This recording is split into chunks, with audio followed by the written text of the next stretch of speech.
Good evening, and welcome to the St. Petersburg by Night podcasting network. Tonight, we present to you our Werewolf the Apocalypse Chronicle, Rage Across Tampa.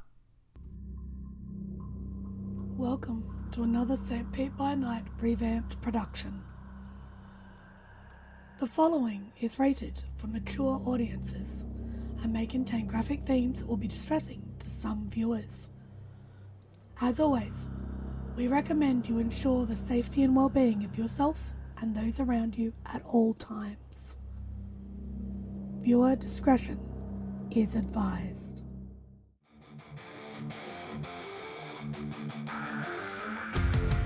In the heart of night, we rise from shadows,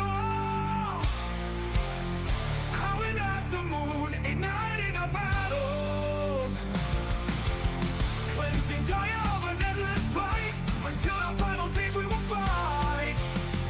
Thanks, man, we stand united as one.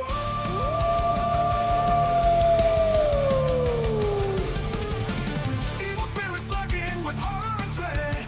Little light leads us where the grave dare tread. Glory and honor, wisdom in our hand. Together we rise, take our final stand.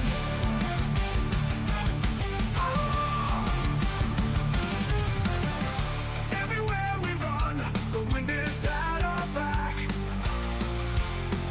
All the worm forces we will track. From the depths of the ocean to the clouds in the sky, vampires tremble as we learn to fight. Rage across Tampa, in this fight we'll stay. Evil spirits lurking with horror and dread. Little light leads us where the grave dare tread. Glory and honor, wisdom in our hand. Together we rise, take a final stand.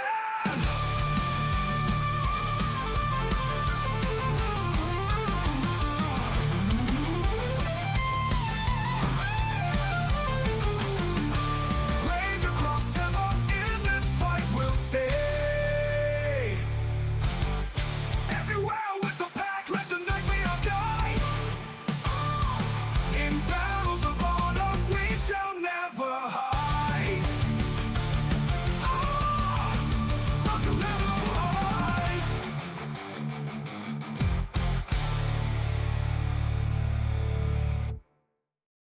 Good evening and welcome to the St. Pete by Night Entertainment Network. St. Petersburg by Night is a World of Darkness community broadcasting from St. Petersburg, Florida. My name is Kent, also known as Michikent on all social media, and I will be your storyteller tonight.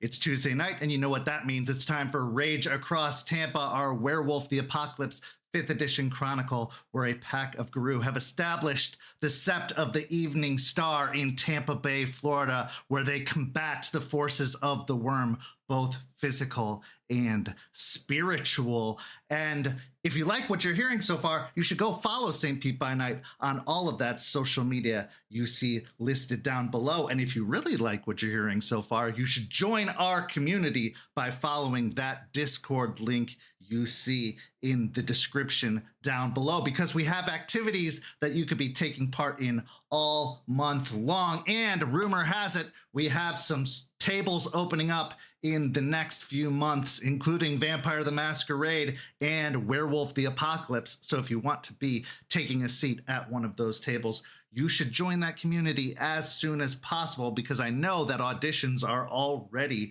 taking place. So you want to sign up soon to get your spot at one of those tables. So follow that Discord link and join our community. I know we'd love to have you amongst our many ranks of the undead, the Garou, and the hunters, respectively.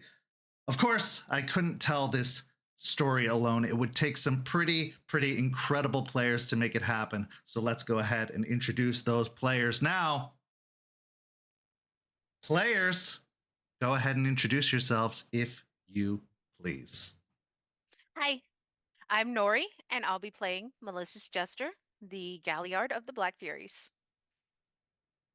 Hey everybody, I'm Walks, and I will be playing Glukashaw, the Ragabash of the Shadow Lords, and the only thing this pack owes anybody is a good old-fashioned ass whooping.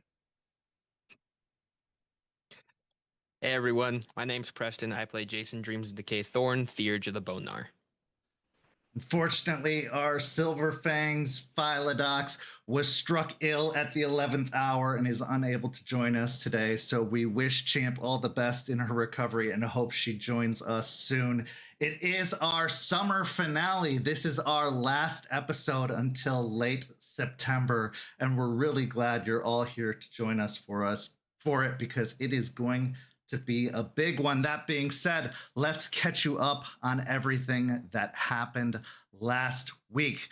Jester and Star had a very important heart-to-heart about everything that Jester has been going through, about all of the rage that has been building over the past, well, let's be honest, several years, about the resentment that's been building towards Bateman, about all of the struggles that she's been going through. And well, Jester was able to kind of relieve some of the stress and tension that's been building, some of the guilt she had over the illness that afflicted Dreams-In-Decay, over the infection that he was struck by in attempting to prevent Jester from being infected.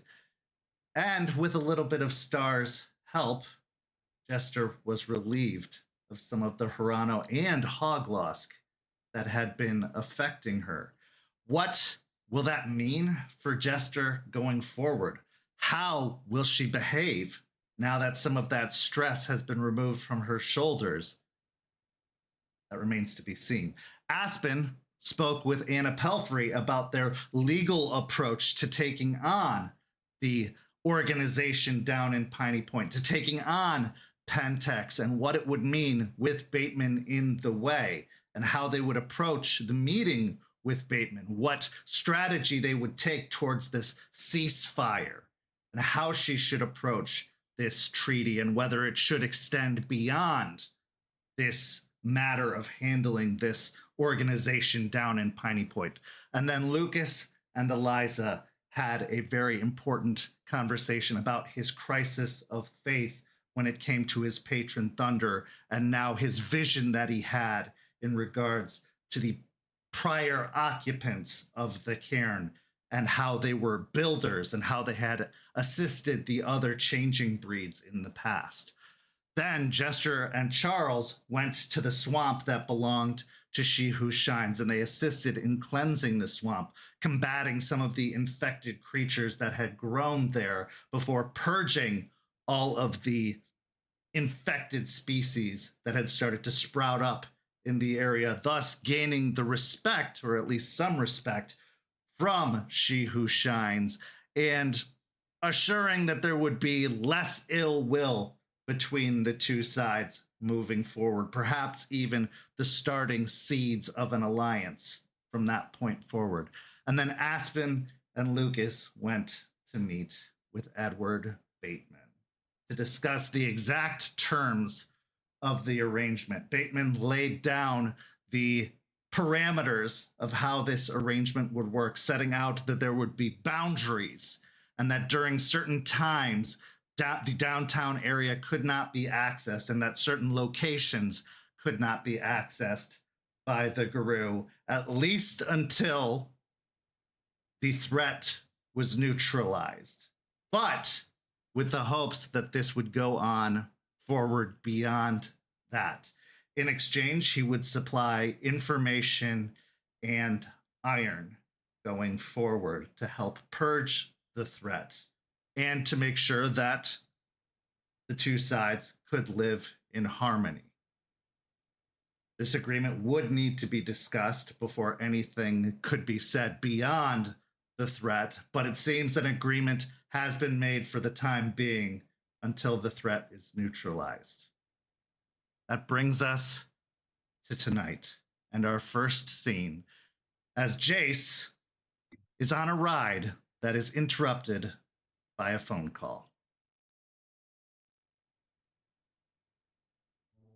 Now, Jace, you've been busy trying to resume your normal life after the infection was finally purged, after you finally went through that really intense rite of being cleansed of the infection that has been well, problematic for several months now.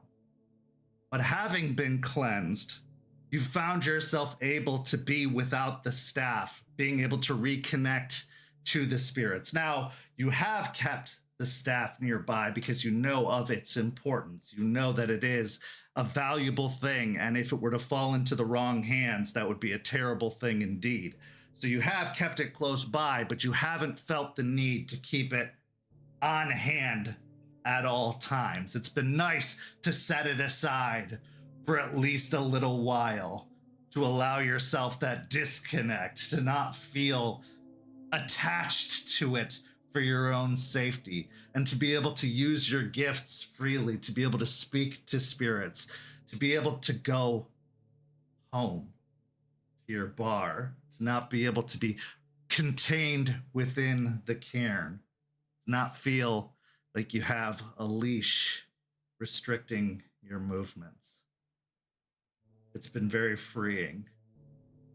As a rat, you yearn for urban environments, and being stuck in the middle of the woods, you can't help but feel that there are hawks overhead constantly waiting to pluck you from the ground and feast upon you. But now, home in the streets, surrounded by the familiar warehouses and alleyways, you can finally exhale, and you can feel the tension from your shoulders relaxing. As you go about the streets on your motorcycle, refamiliarizing yourself with your surroundings, you feel the vibration of your cell phone in your pocket, which causes you to pull over on your motorcycle and pull out your phone, and you see Olivia on the caller ID. Give a nice smile and then pull somewhere where it's somewhat secluded in case it's some type of conversation, and then pick it up. What's up? I was wondering if you were going to pick up. Sorry, I was on a ride. How are things? Better. Weird term to use for here, but yeah, things are better. How are things there? Pretty good. I actually was calling because I have some news. We are actually about to go on a pretty important assignment, so I wanted to give you a heads up before we went and just keep you in the loop about things going on up here. Yeah, what's going on? Well, we got a call from a sept up in Michigan. They have an important job. Apparently there's a mine. We were called in to help retrieve some iron from a mine up in the Upper Peninsula. Apparently it's having something to do with you guys, and that we're getting some assistance from your neck of the woods in the deal. Was surprised that we had to go through Michigan to get that, but it all works out in the long run, I guess. You know, we're all interconnected in some shape or form. Yeah, it's another pack that's here. They're helping out with that plant issue that we're dealing with. Yeah, from the sounds of it, we could have gotten a whole lot more out of the deal, but Really? we decided to be pretty generous.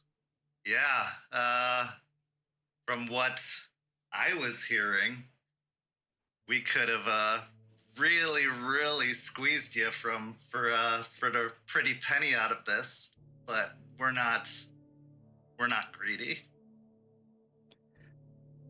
Appreciate you guys not doing that to them. Yeah, and the circumstance, we need it, so the squeezing would have been justified. We're not going to do that to you. I've heard that things are getting pretty bad down there. Yeah, Is everything I got okay? hit. For the most part. Remember when I called you and I told you I got hit by one of those plants? Yeah.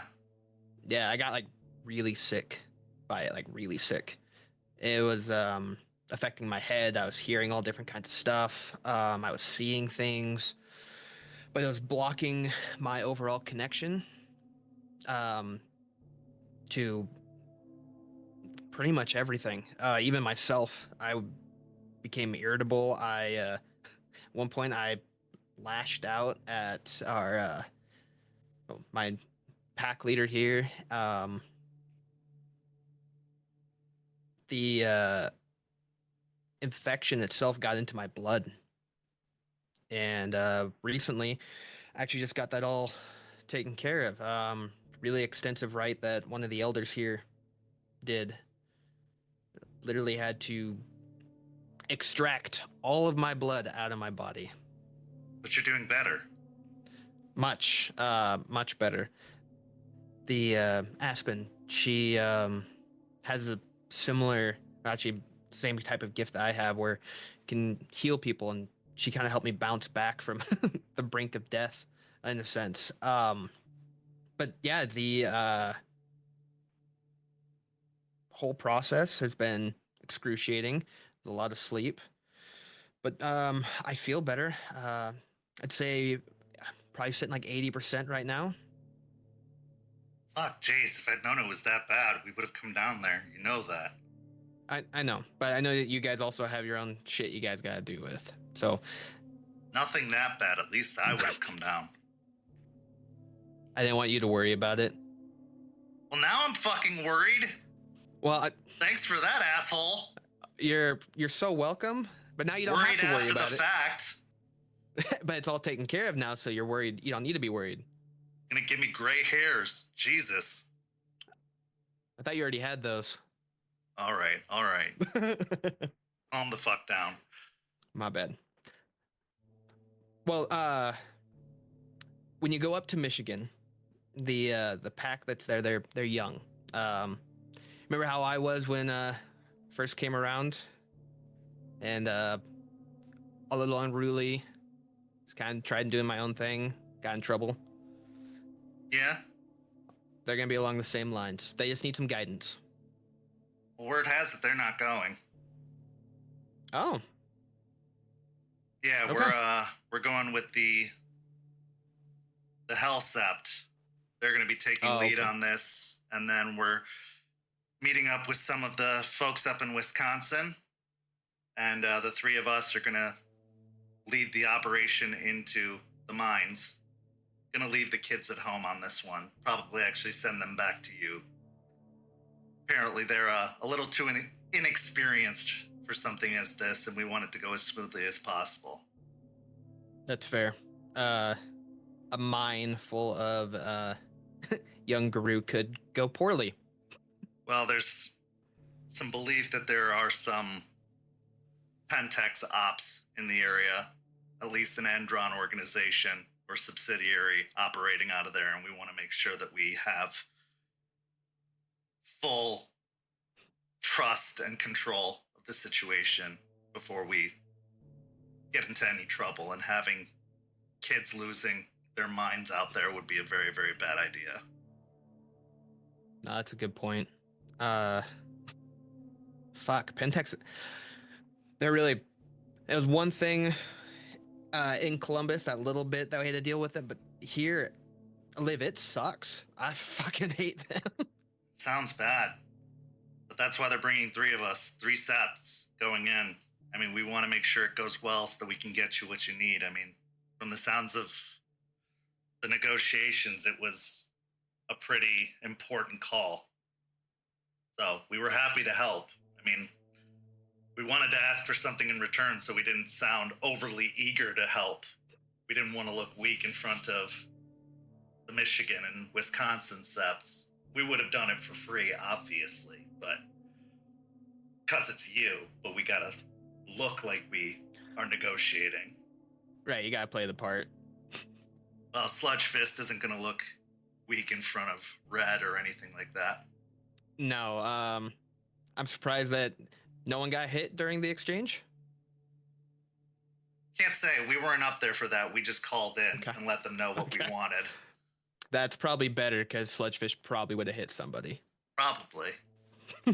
Well, from the sounds of it, there was a tussle, but it had nothing to do with the negotiations. I'd like to say I'm surprised, but I'm not. I don't know about all that, but Yeah. either way, we're supposed to be heading up there probably in about a week and a half or so, and then we're gonna hopefully be able to take care of the whole thing within 2 weeks, and then be on our way back and have Iron heading down your way shortly after that. But That'll be awesome. That'll be a huge help. I've had some encounters with some of the things here, and the Arun here keeps throwing me into like the front line, which is, just my forte. I love being up in the thick of it. that's got to be fun for you. Yeah, my clumsy ass out there. But he's helping me. I'm learning how to shoot a gun. Oh, well, you love guns. Yeah, they're my favorite. Nothing's better than this projectile that shoots out super fast and rips through everything. It's great. Are they at least keeping you safe? Very. It's me putting myself more in dangerous situations and them getting me out of it. Well, at least there's that. Yeah.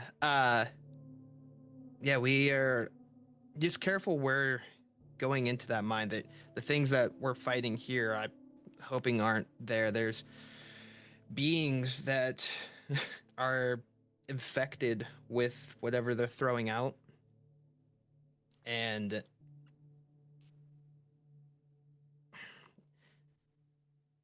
fire's one of the best ways to take care of it. Okay, well, fire's not exactly great for us, and in closed quarters, that'd be even worse, but at least it's good to know if worst comes to worst. Okay. Yep. Ripping and clawing works, but you gotta make sure you destroy all of it. Any part that remains, it can come back.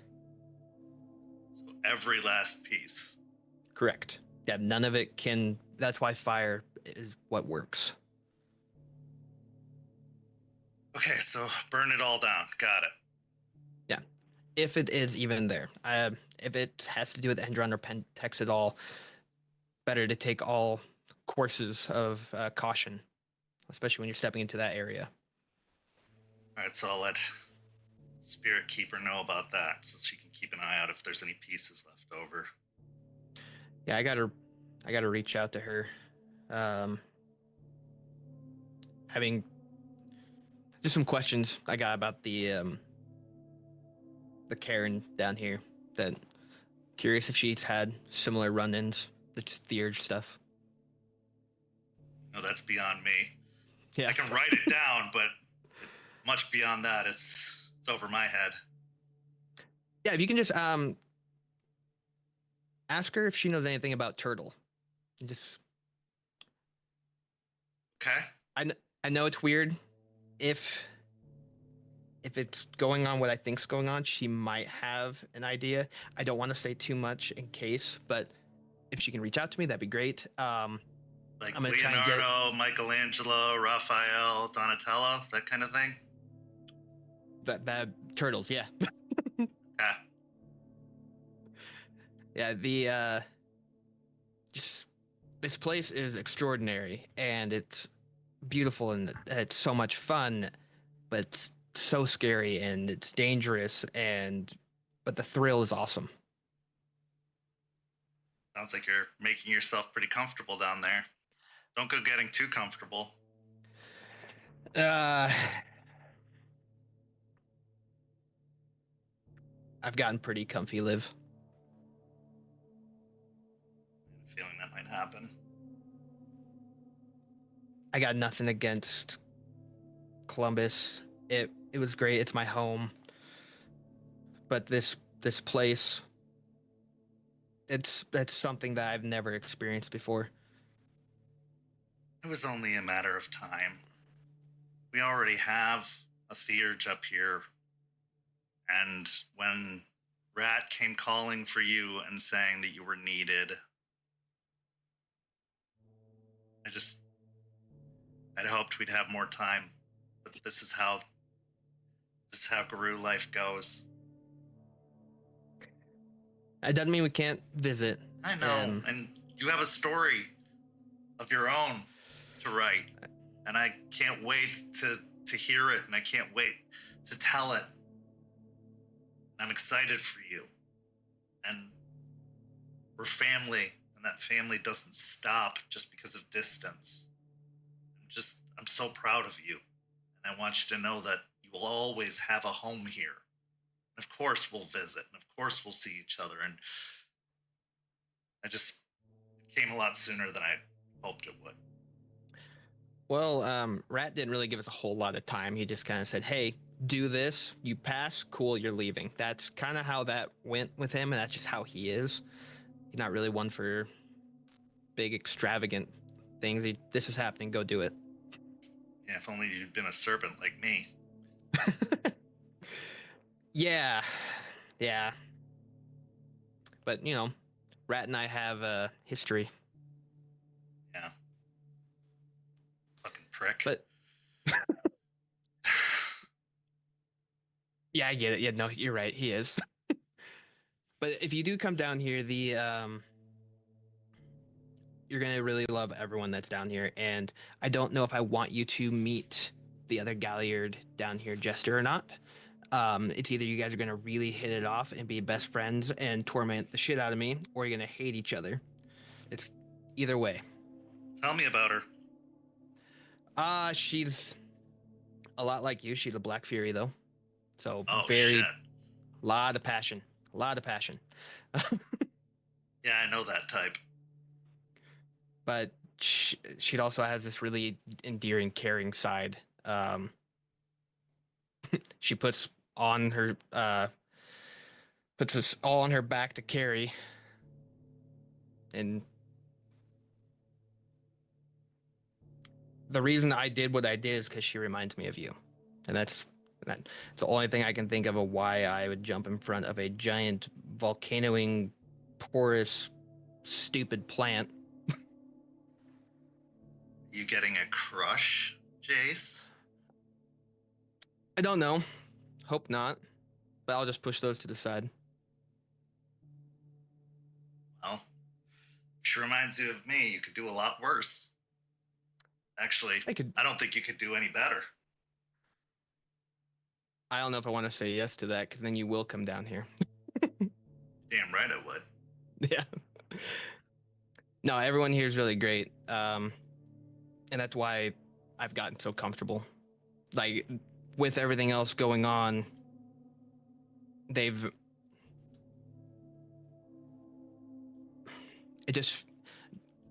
Columbus didn't feel wrong, but this place feels right.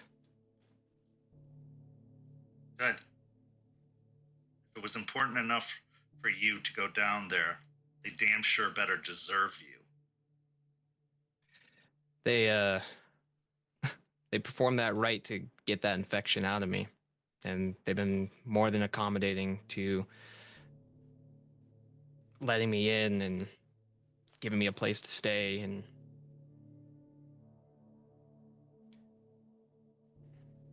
they're good people. And that's another reason why I've chosen to actually stay here, and I joined them, like, officially. Wow. Commitment.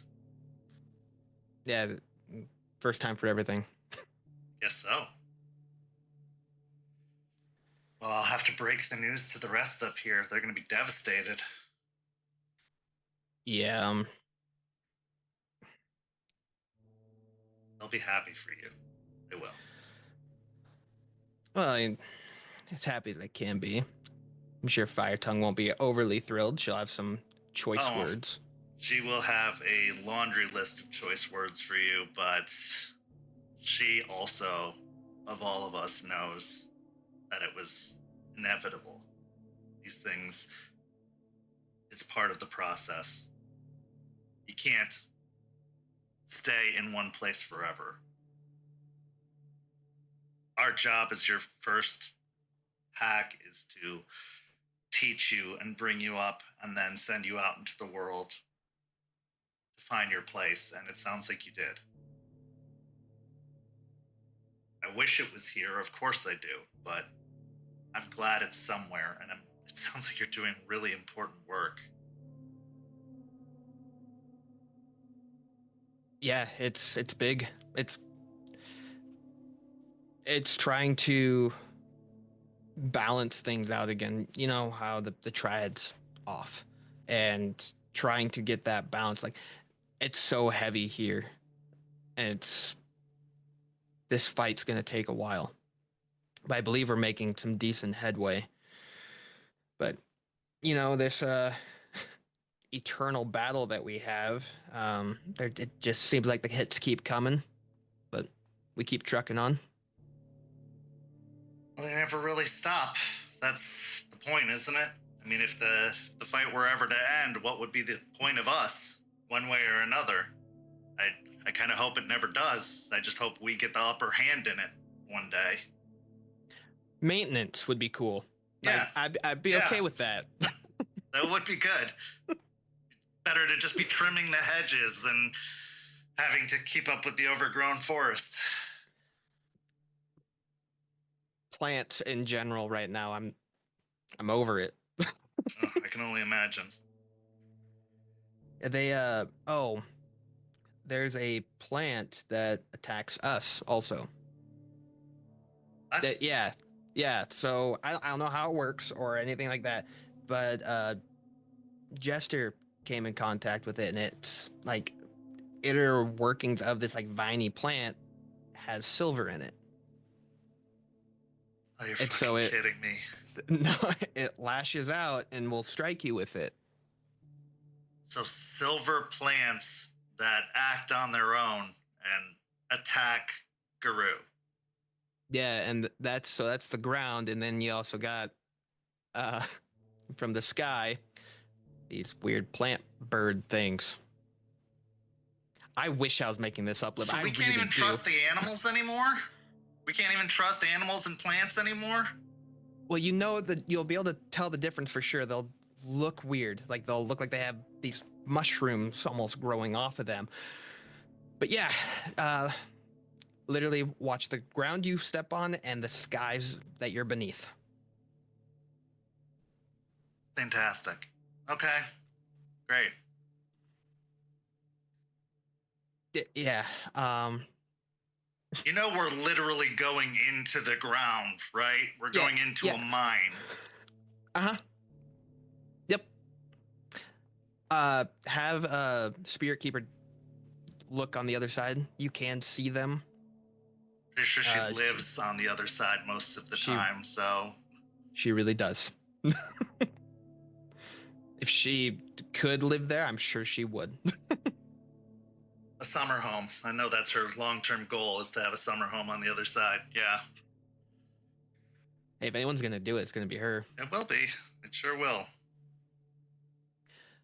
That's what I can, as far as going into that mine, that's kind of what I can give you on that end. Mushroom spore people, fire.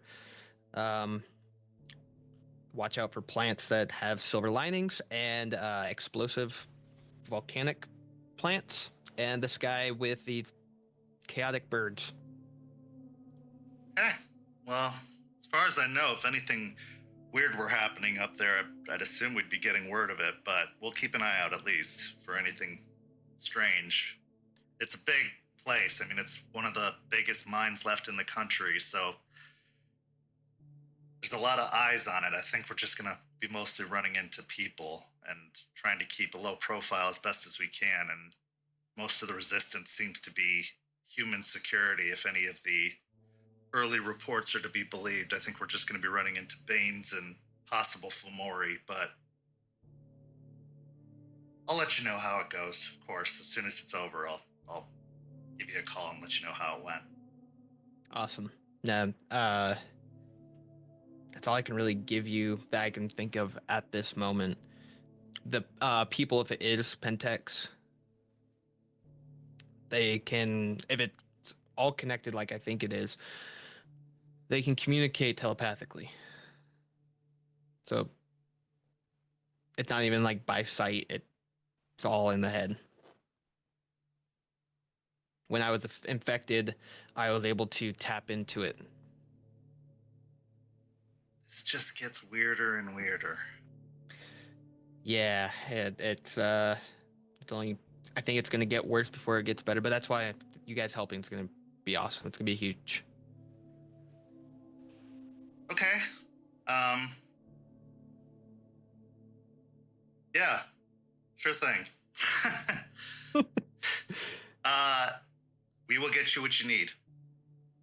That I can assure you. We will get you the iron and we'll take it from there.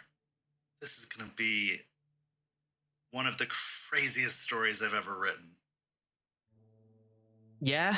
I don't know how I'm gonna sell this to anyone. I mean, Walking Dead's already out there. Last of Us is already out there, so I don't know how I'm gonna make any money off of this, but you know, I'll try to make something out of this. New video game.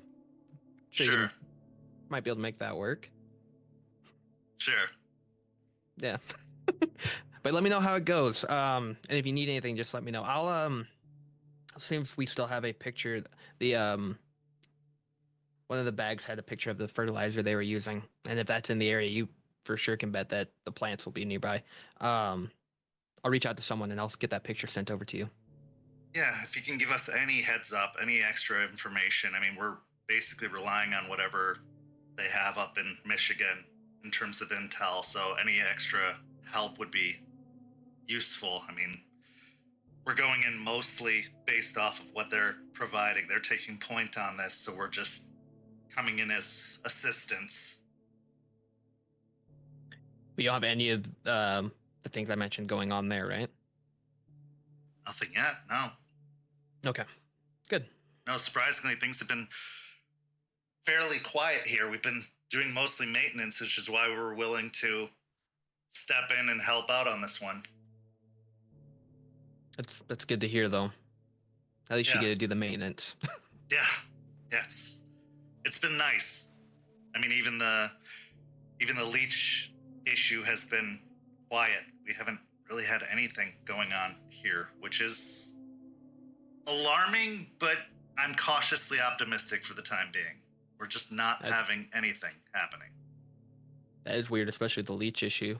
We had a few of those run-ins, and they had their own little like hovels that they were staying in.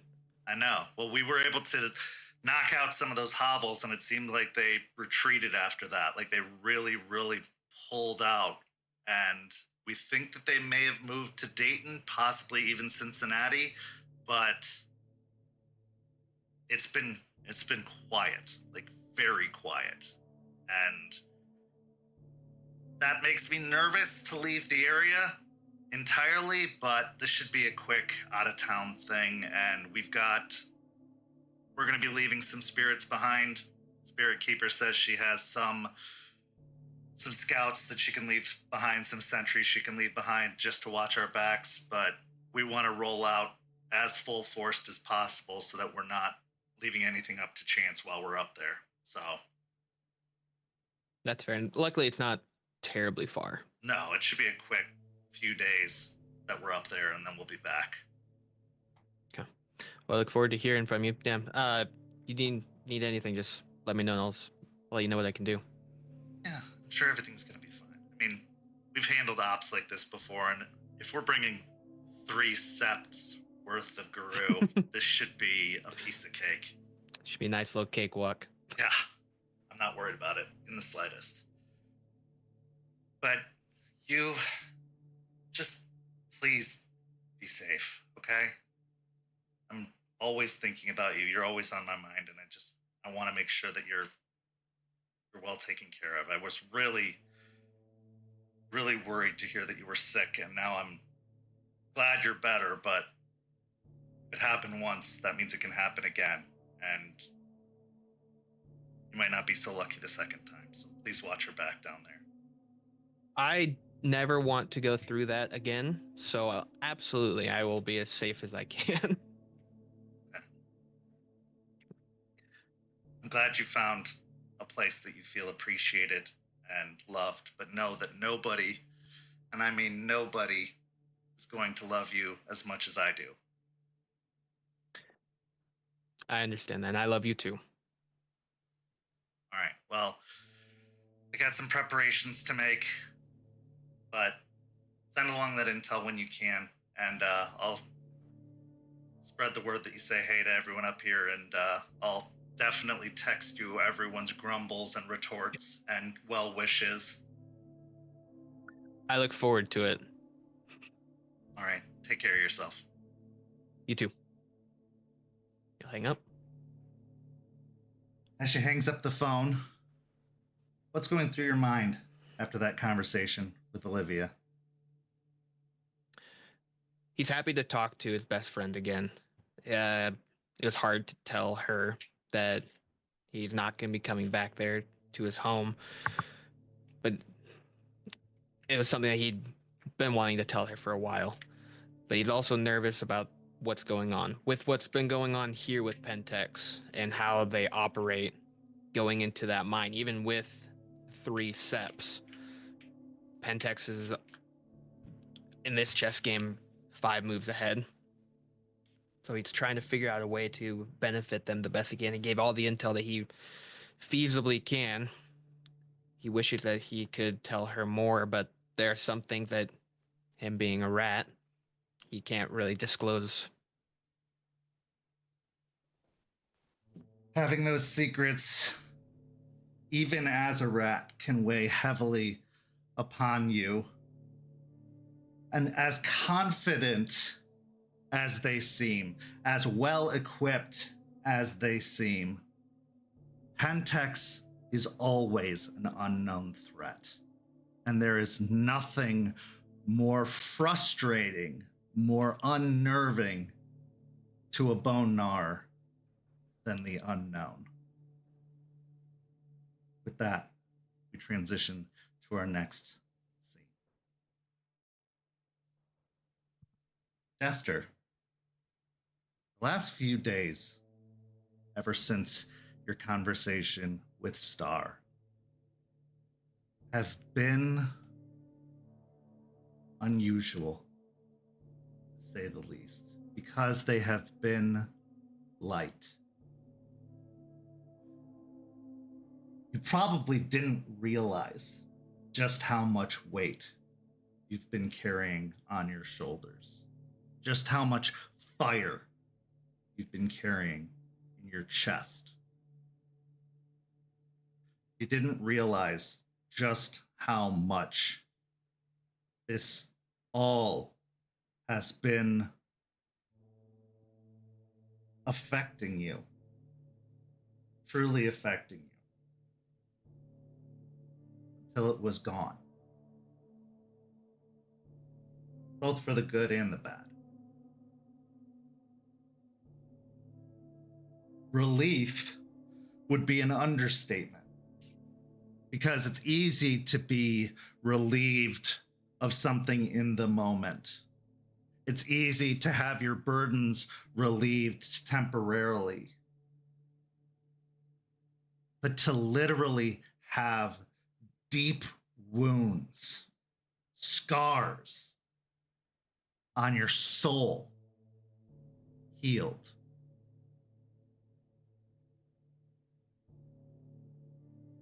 in an instant,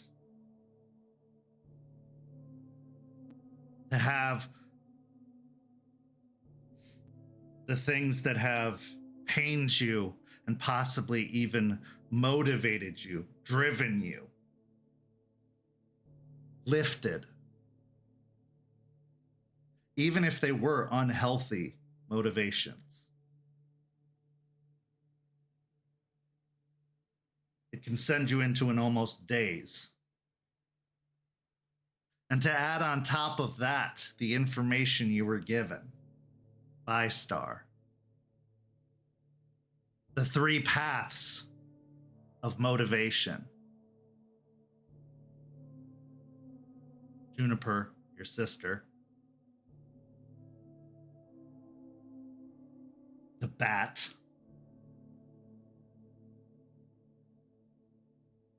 Your mother, who is just a few miles away,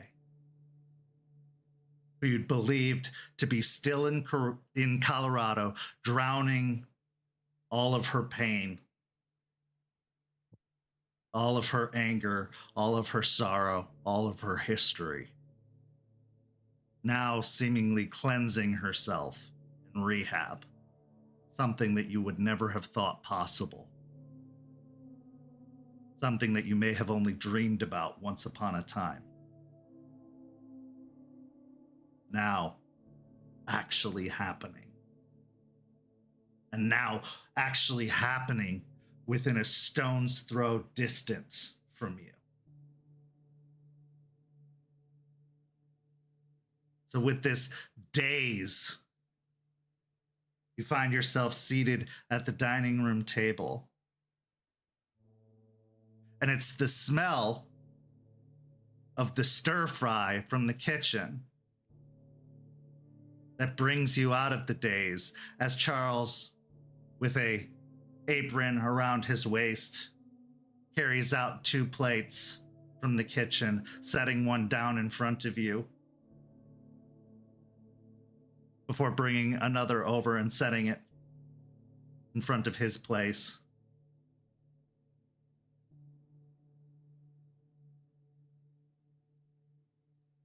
He takes a seat at the table.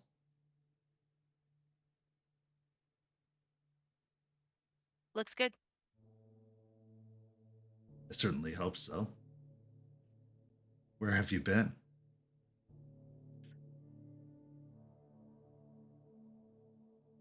Sitting here after you shooed me out of the kitchen, saying you didn't need any more help.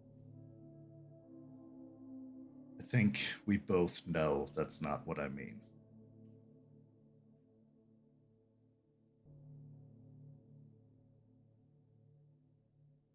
Here, but okay. So the other day when I was looking after Jace while he was recovering, I talked to Star.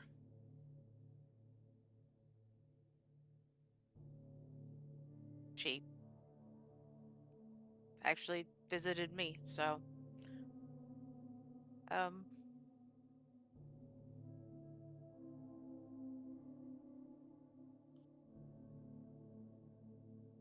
we talked for a bit about, what's going on and I guess things that are bothering me. But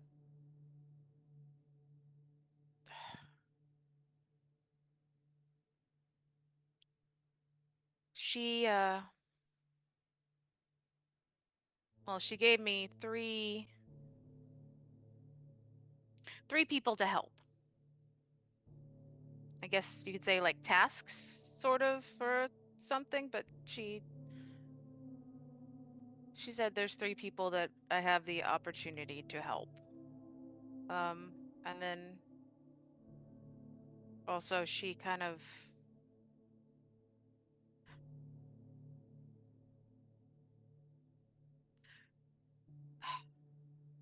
after talking to her and hugging her, things just feel different. Different how? Not so heavy. Not as sad. Not as angry. Feels weird. Had it so long that with it gone, it just feels weird.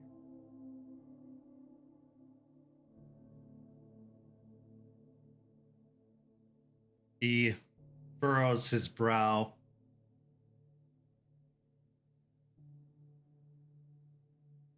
Well, first, I'm unnerved to hear that a spirit gave you a task, because the last of our pack that I spoke to that received a task from a spirit didn't end so well. So I'm hoping that there isn't some sort of ultimatum involved in that task. And if there is, you better tell me. There's no ultimatum. Good. And I don't think it's the same. Good. I think with what Aiden was given, I think that was more of a warning and not a task.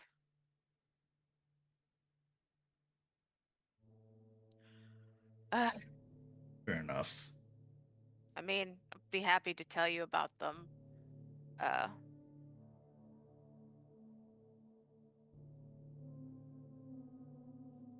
Well, the first one, let's get to that in a moment. okay. What do you mean felt something lifted off of you? Explain that. I mean,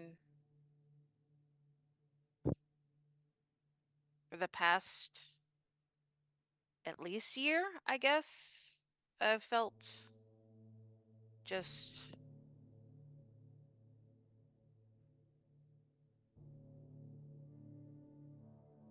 sad at everything and like, you know, talked to you before about this, like feeling hopeless, like starting to feel like, you know, was there a point to what we were doing? Um, and you helped me through a lot of that. You gave me new hope, but at the same time, even then, it felt like the hope you gave me, I was just desperately clinging to not to feel the other way. And now it's more like I feel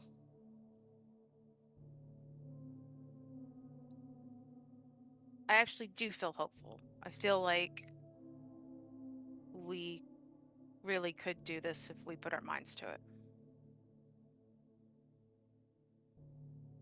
I see. And I tried so hard, really, really hard to keep it in check, but I was always angry and not, and jokes about Black Furies aside, and, you know, a lot of the anger I had before just built up into this like hard, hot ball inside of me. And I used to have these really, really dark fantasies about what I would do to Bateman if I ever got a hold of him.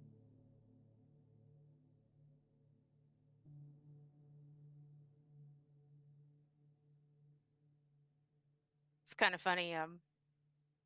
Artie tried to convince me a while back that maybe, you know, I should look it as a new perspective and be grateful that what Bateman did also made me stronger. Now, I didn't really want to think about that then, but now thinking about it, maybe he's right. I do.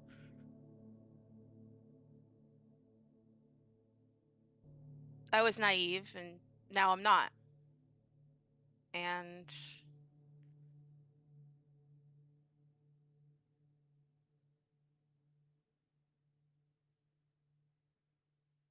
I don't know, I just feel better. I'm not constantly trying to push down something that's I have to let out every now and then. I'm not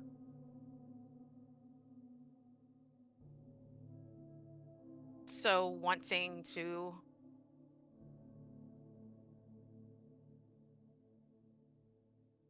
hurt Bateman as much as I just want to see him dealt with so he doesn't hurt other people like he did Leon, and how he's hurting Mia.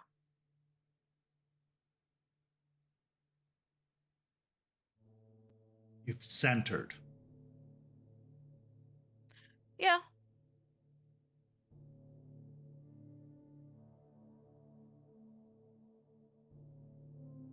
I understand this.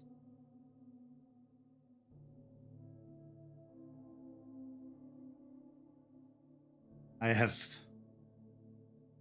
spent a lot of time learning many disciplines to be the best combatant I could be. Growing up, I wanted to learn all the ways I could destroy. I never wanted to be outmatched in any form. I wanted to know how to shoot. I wanted to know how to grapple. I wanted to know how to claw.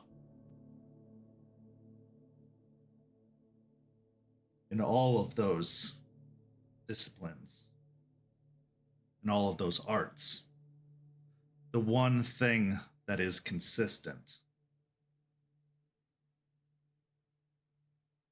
is balance and center.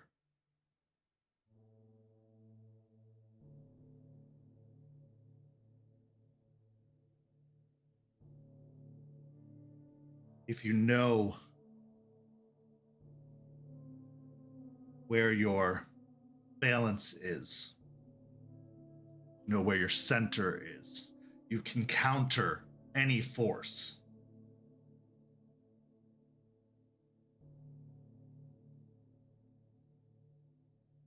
Sounds like you have been off balance for quite some time. Or when you were in balance, it's because you had an even distribution of weight on both sides. An even distribution of anger and sadness. Perhaps, for the first time in a long time, you are without either. Maybe.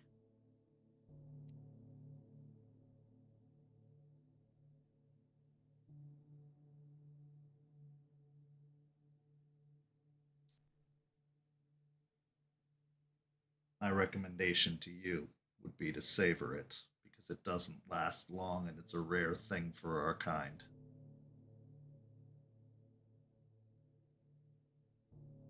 So she gave me a huge gift. Sounds like it.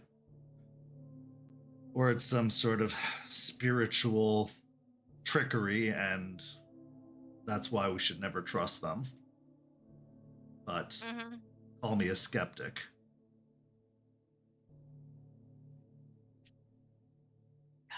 You know, Star is like our pack patron, right? Like, she's always helped us, always willing to help us. That's what they want us to think.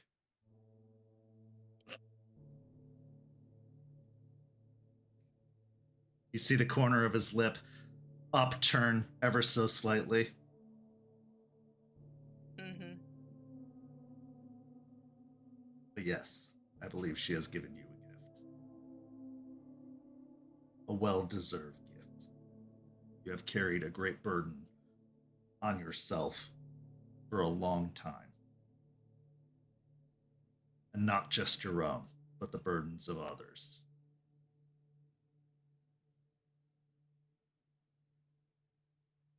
Yeah, but I mean,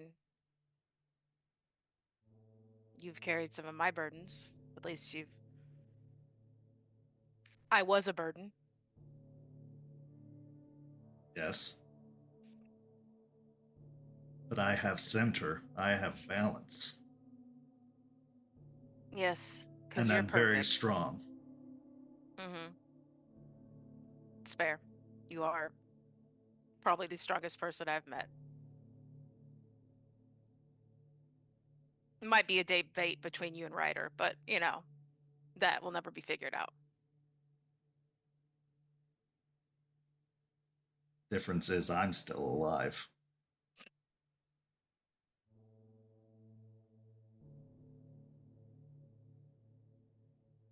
Yeah.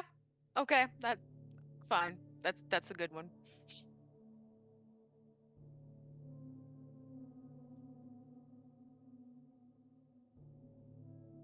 Regardless, it is a gift. And if anything else, it's a warning. It's a preparation. Because I believe Star foresees a great many more burdens to come. I mean, isn't that our life? Always. One catastrophe, or trying to prevent one catastrophe after another one? It's also a fresh start. Yeah. You took on those burdens because you had the ignorance of youth, the inexperience of a young Garou. Now, with age and wisdom,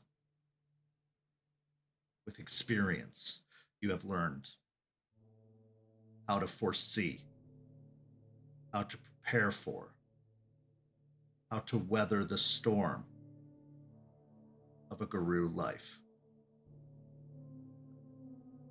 And in doing so, you may have learned how not to take those burdens on yourself so easily. Some burdens you just have to choose not to carry.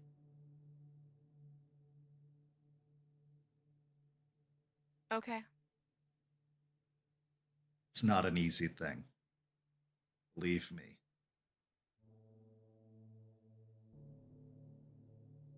I mean, I suppose you're used to taking on burdens by yourself. You spent most of your time emotionally apart from even your old pack, right? As many burdens as I took on, there were doubly so those that I didn't.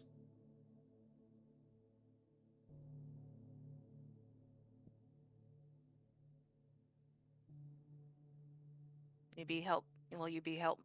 Will you be there to help me figure Of out? course. But you have to trust me when I tell you not to. As hard as that is. If I ask for an explanation, will you give it to me? As best as I can. Then I'll trust you. I know you will.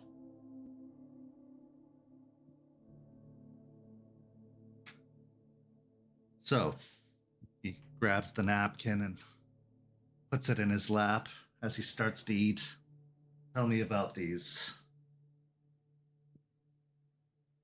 tasks you've been given. Like I said, they're opportunities to help people in pain or in need. Both, really. First one, it's Juniper. He immediately stops eating, then looks at you.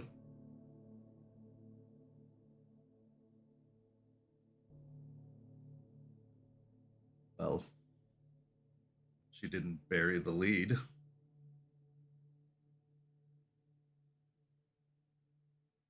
Yeah, she did. say so. I mean, maybe not to you because Juniper's not kin to you. She's not family. She is to me. So I think both Star and I knew that it wasn't a surprise. In fact, she tried to kind of be like vague about it, but then I was like, it's Juniper, isn't it? And she didn't say yes, but she smiled in a way that's like it's Juniper. I mean, all of these are going to be difficult. Like I said, she did bury the lead because she started with Juniper, but Juniper's not going to be the most difficult for me. Well, be prepared. You'll have your Yeah. hands full. She and Forged got into a fight up in Michigan.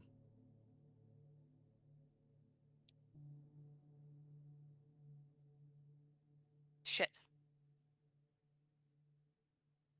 Delphine says it was handled and some aggression they both needed to let out, but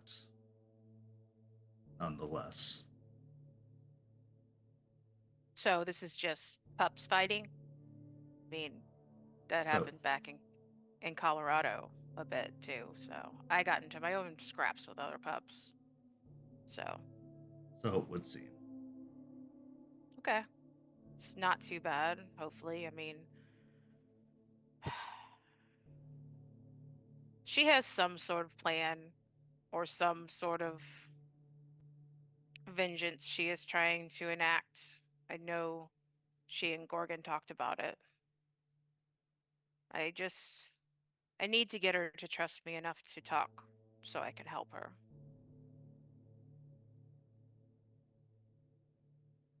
Anyway, that's not the worst of it. The second was, so I need you to breathe. And after I say this, count to 10.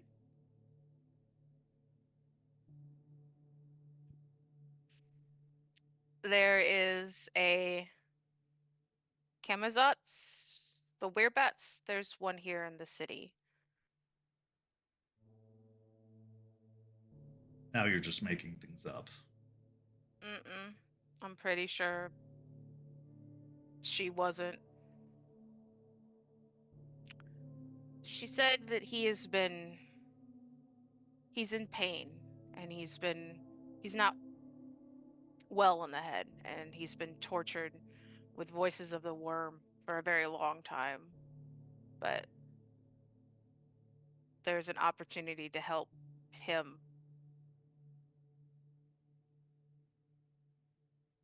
Charles gets a very confused look on his face.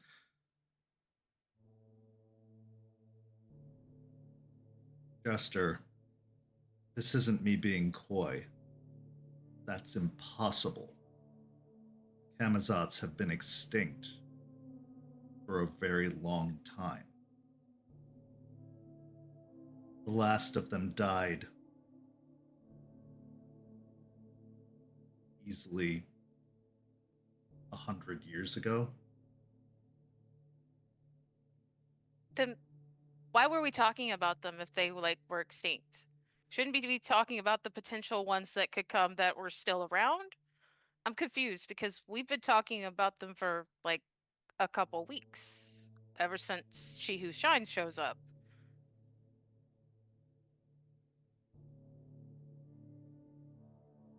Fair point, but I was talking about it theoretically, in rhetoric.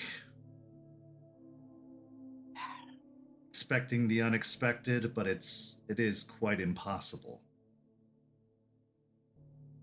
I didn't believe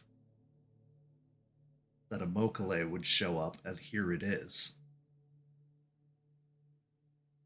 Can we just throw out the it's impossible at this point? Because, the last 2 months have been kind of impossible. I'm trying, but you have to understand. I know. The shriek of the bat was heard.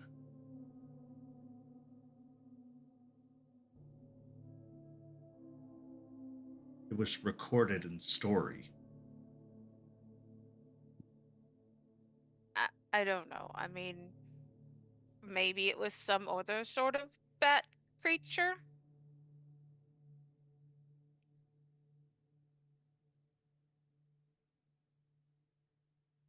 I had heard tell that others had tried to create rites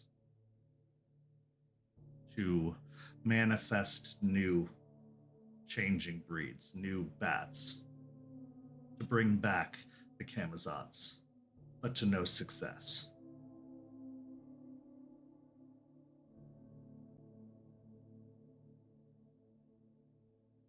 If there is a bat creature,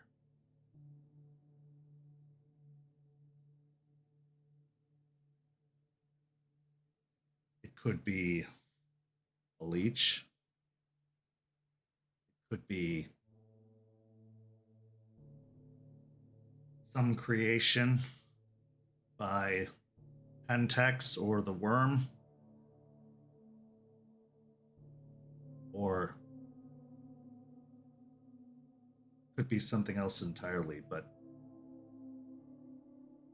whatever it is, it can't be trusted. But you're right. I mean, Strange things have been happening, and I won't deny that Star has an insight that we don't have.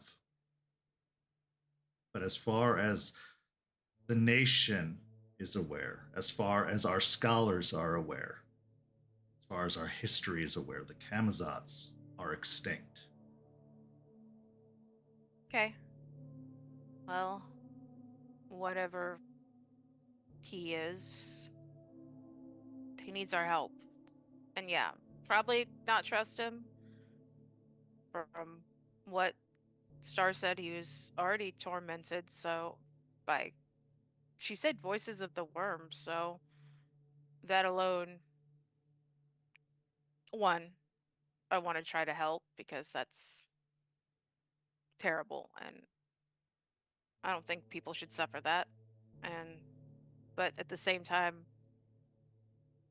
have to approach with some caution.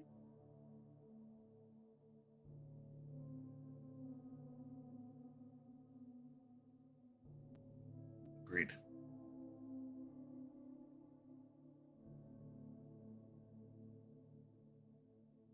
Hopefully he won't come flying into our cairn. Well, as far as I know, Eliza and Jace have been working with the spirits to assure us that that won't happen, and Lucas and I have been shoring up the defenses to try and make the cairn hidden even from other changing breeds. So, hopefully that won't be the case, but anything's possible.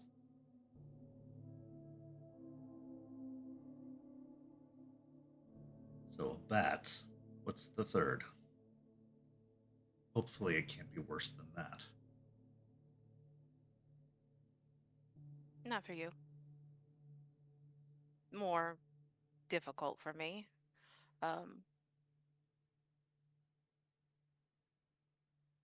She showed me my mom, who is in rehab across the bay.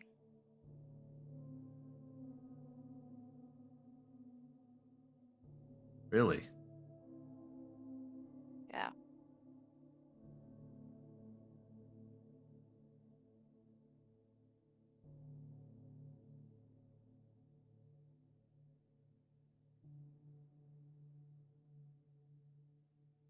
Apparently, my mom's been looking for me or wanting to reach out. But also, she's getting better.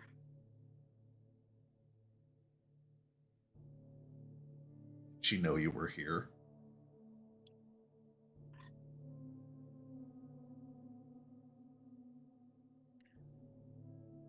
I don't know. I mean,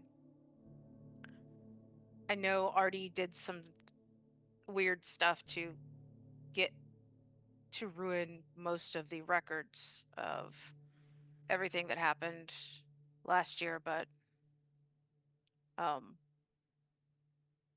I was announced as a terrorist with my real name. So it probably went past Florida. That's a fair point.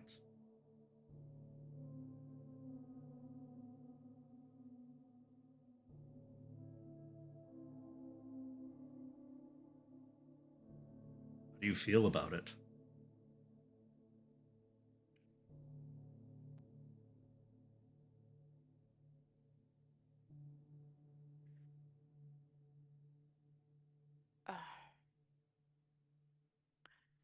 why couldn't she have done it before my change? Before everything got so complicated?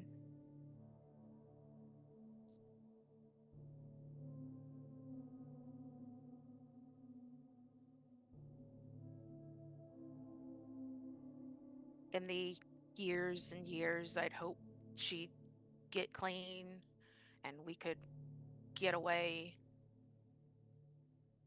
from those apartments, all of it. Um, it never happened, but now that I literally have to fear every connection I make with a person is going to end up getting them killed, it has to be now.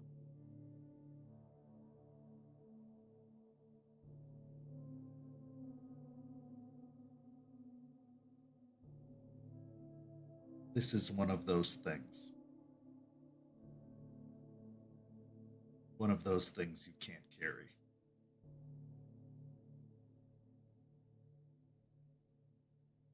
It's unchangeable. It has happened. The story is written. Perhaps it had to happen for you to be where you are now. For you to be Garou.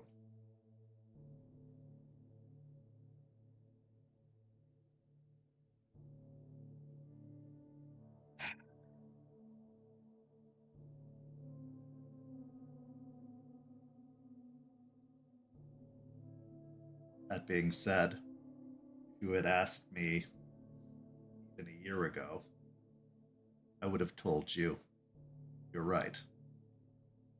You should not make contact. You should not have connections. But a certain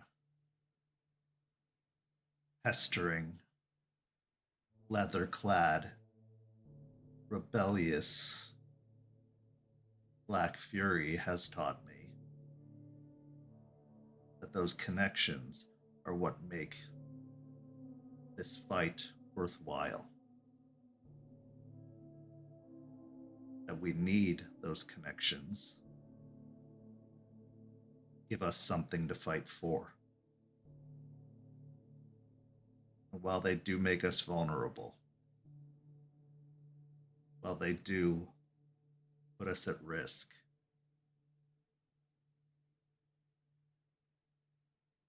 some risks are worth taking.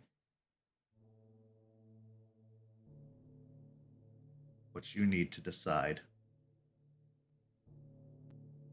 is whether this is a risk you want. No spirit can decide that for you. She can only offer you the path. You must choose if you walk it or not.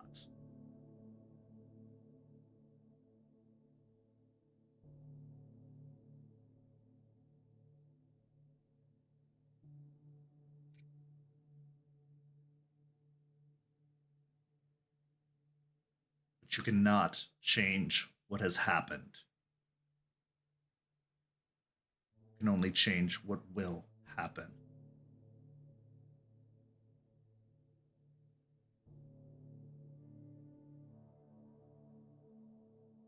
Your mother was a flawed and broken person.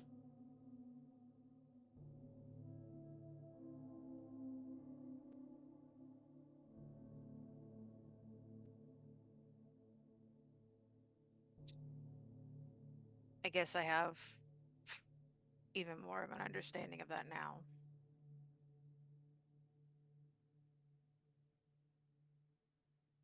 Or at least what it's like.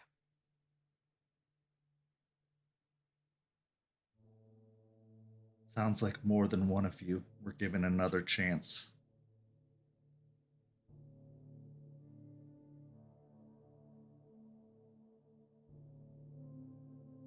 Perhaps the three paths that you were shown are three paths of second chances.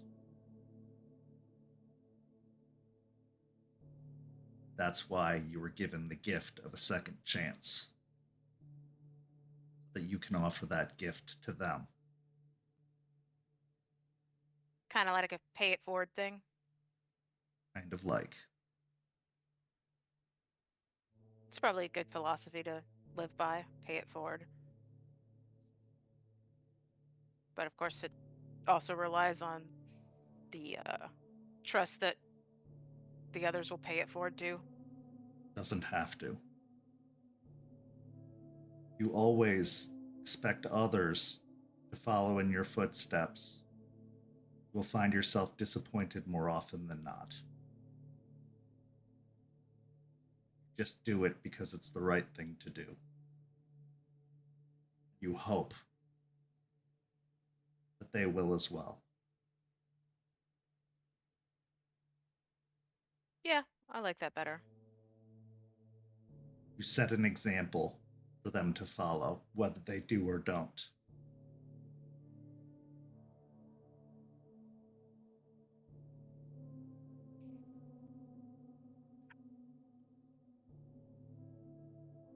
There's something I haven't told you for a while. Mostly because I didn't even want to think about it. So I didn't really. I've kind of put it in the back of my mind and just locked it away.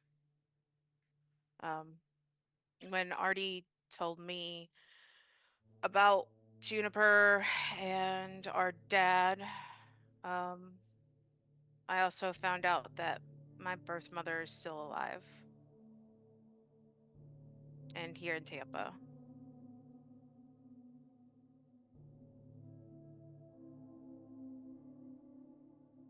So you have two mothers in the city. Yeah,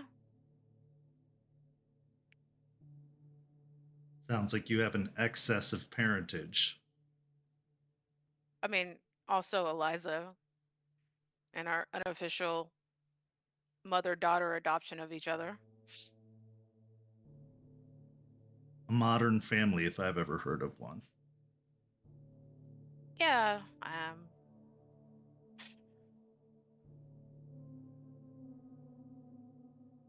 don't know. Maybe for a little while I'll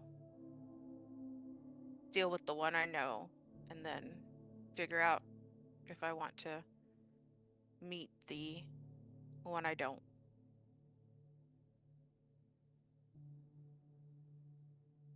Could have a situational comedy, Three Moms and a Fury. You're getting better at that. I'm trying.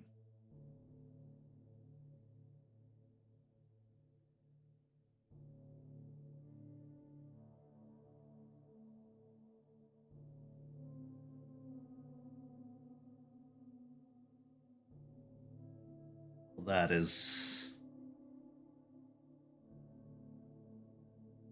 a lot. Yeah, but it feels doable. If anyone can do it, you can. I love your faith in me. If anyone has earned it, you have. Yeah, coming from you, that means a lot.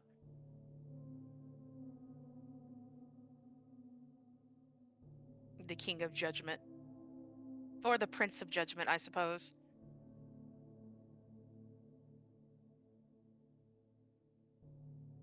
I know others may say I would be biased, but this pack has shown me a great deal in the time that I have been here. A great deal of growth and change, and now having worked with another pack these past several months,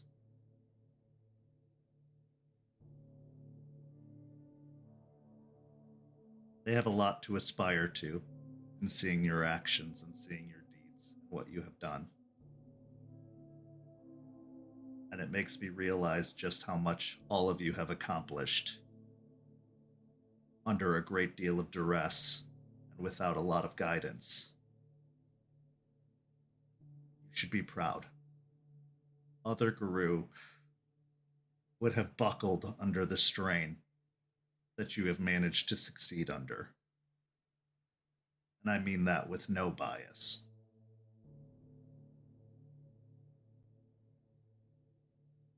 Thanks. It is kind of crazy thinking back on it. We were just a bunch of hopeful kids who came here. Yes.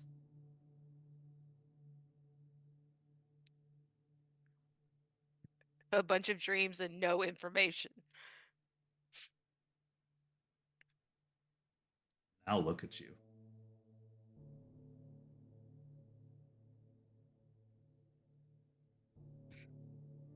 Yeah. We're pretty badass. Badass indeed.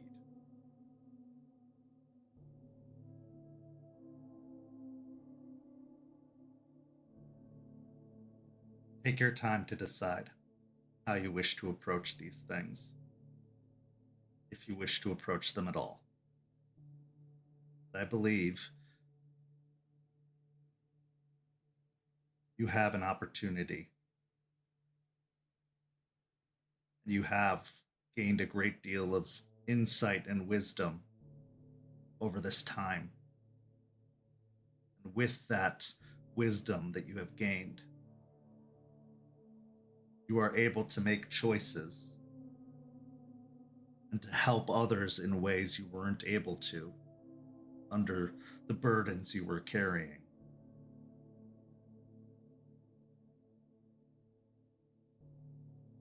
And in doing so, you will be able to move forward without taking on more burdens.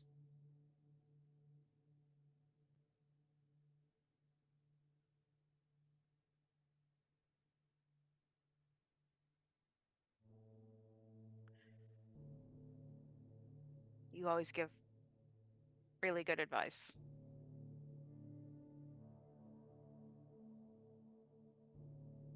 I try to.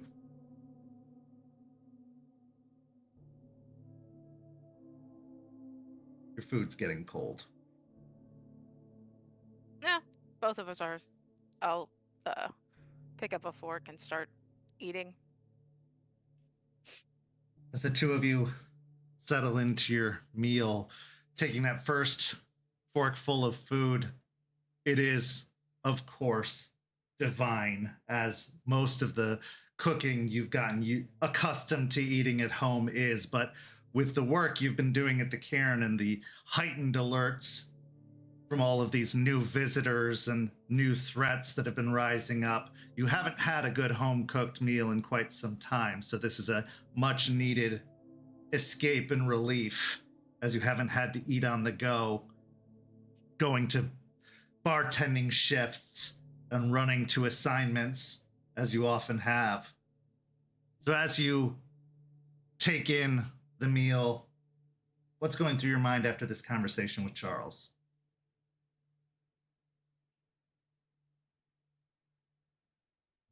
I'm less confused about like how I'm feeling and more settled after talking to him.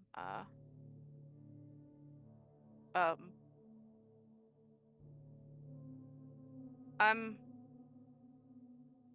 as much as I have mixed feelings about seeing my mom again, I still want to. I still intend to. But definitely going to take some time and think about how I want to approach each of these things or each of these people before really leaping into anything, because usually leaping into things has been the bane of my existence, so I've kind of learned from that. Also, it feels really good to eat dinner with Charles again.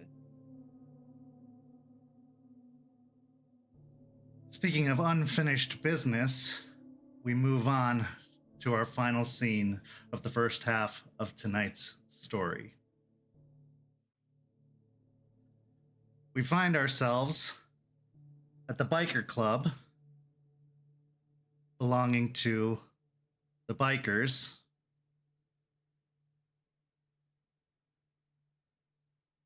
of the Howlers, the newly named Howlers. Here, we find Lucas and Larry closing up shop for the night. Now, Lucas, as the vice president, you aren't responsible as much for the duties of a prospect.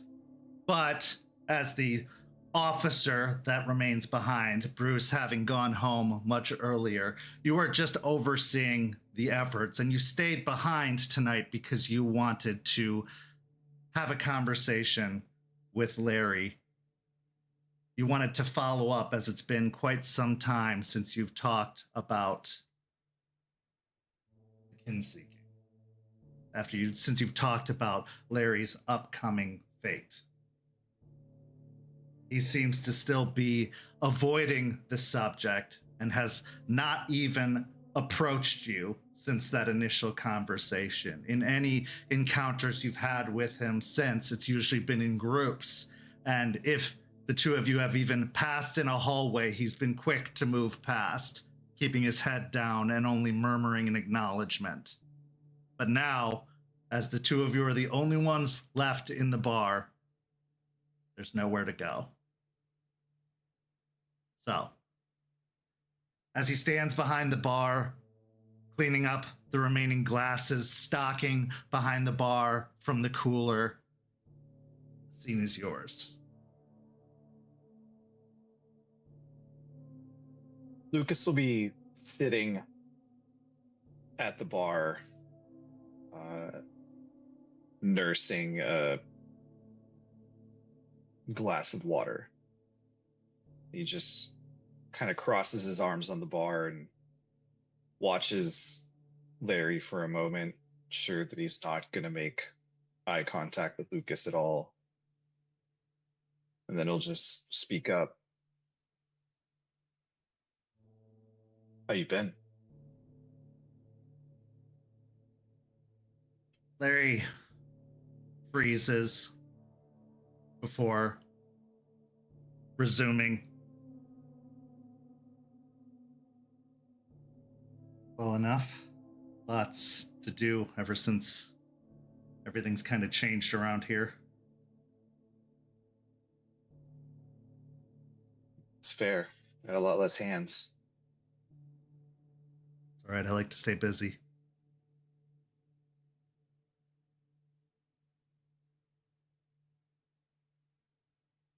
How's your mom? She's good. She's working a lot.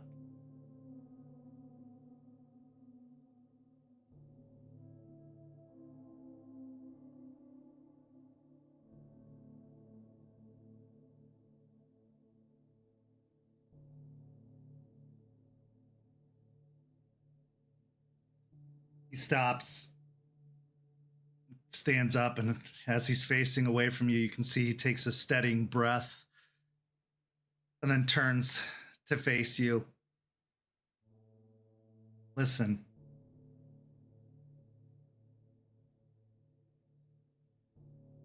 I'm sorry.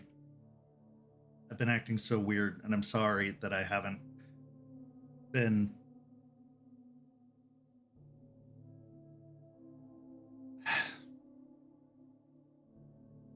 I'm trying. I don't know.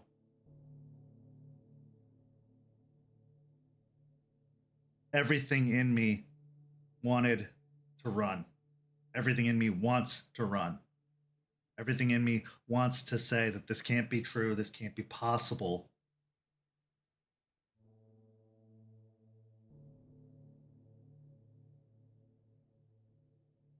I don't know how to do this. Every time I go home, every time she asks me how my day was, I wonder, is it going to be the last time I'm going to go home? Is it going to be the last time I'm going to tell her that it was fine. And I don't want it to be.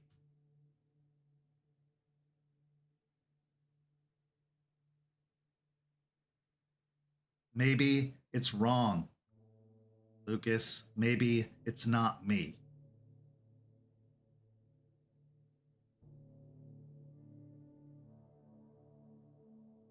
That's fair. It's fair. You wouldn't be the first person to think that. I promise you that. You wouldn't be the first person to want that. But I think I might have approached this in a out of order sequence last time we talked. I gave you a lot of shit to process and a lot of warnings and cautions and this, that, and the other. But we didn't get into the perks, I guess you would call it.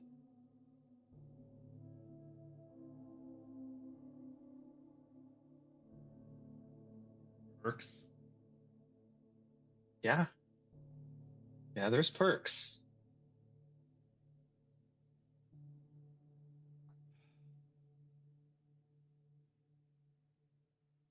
Anything in the movies is to believe. It doesn't seem like there's a lot of perks. It seems like there's a lot of waking up in the woods naked. Yeah, I'm not going to lie to you. There is a chance that's going to happen. Also seems like there's a lot of hurting people. There is going to be some of that. Although people is a complicated word to use there too. Okay, how about this? And Lucas will step down off the stool and he'll take off his vest and he'll set it on the bar top and he'll just kind of put up his hands and step back. And he's like, all right, don't freak out. You're a bit late for that one, Lucas. I've been freaking out for probably the past several months. In a perpetual state of freak out right now. I told it's no okay, just watch, okay? Just watch. And he'll step out to the middle and kind of look around to make sure there is definitely nobody left. And he'll kind of begin to kneel down and he'll shift into lupus form. Okay. As you drop down to all fours, the fur spreading over your body, your senses growing a little bit sharper, the intense scent of cleaning solution mixed with stale alcohol filling your nostrils. You do hear the breath catch in Larry's throat, but it's not as sharp and sudden as the reaction usually is when somebody sees the change happen for the first time. You can almost tell he's been going over what it would be like in his head, what a change would be like. So seeing it might be different than he pictured it, but it's probably something he's imagined.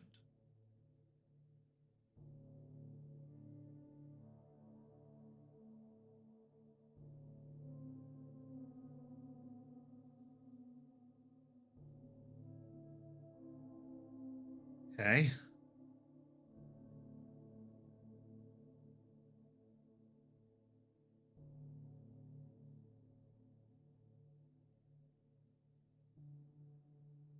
Lucas will kind of turn in some circles a few times and then kind of trot over and hop up on one of the tables.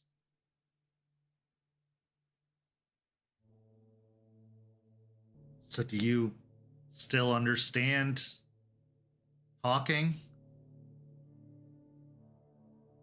I'll give him a little paw wave. Okay. You don't want to just attack me or bite me or anything right now? He'll kind of tilt his head for a second, and then lick his lips a couple of times.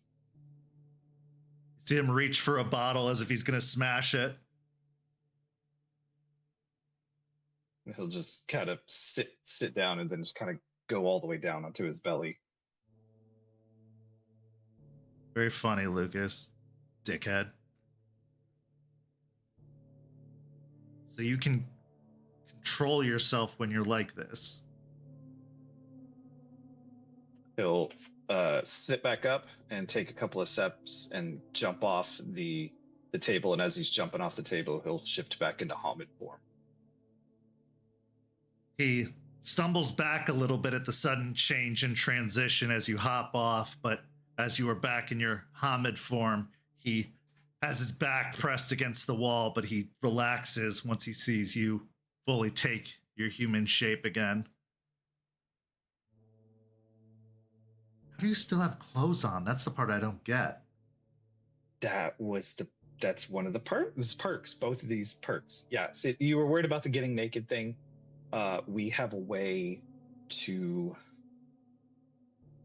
bless, I think is the best word I could use to describe it. Eliza's really good at it. She takes care of most of us. A clothes so that when we change, we don't end up in the woods naked or downtown naked or anywhere really naked.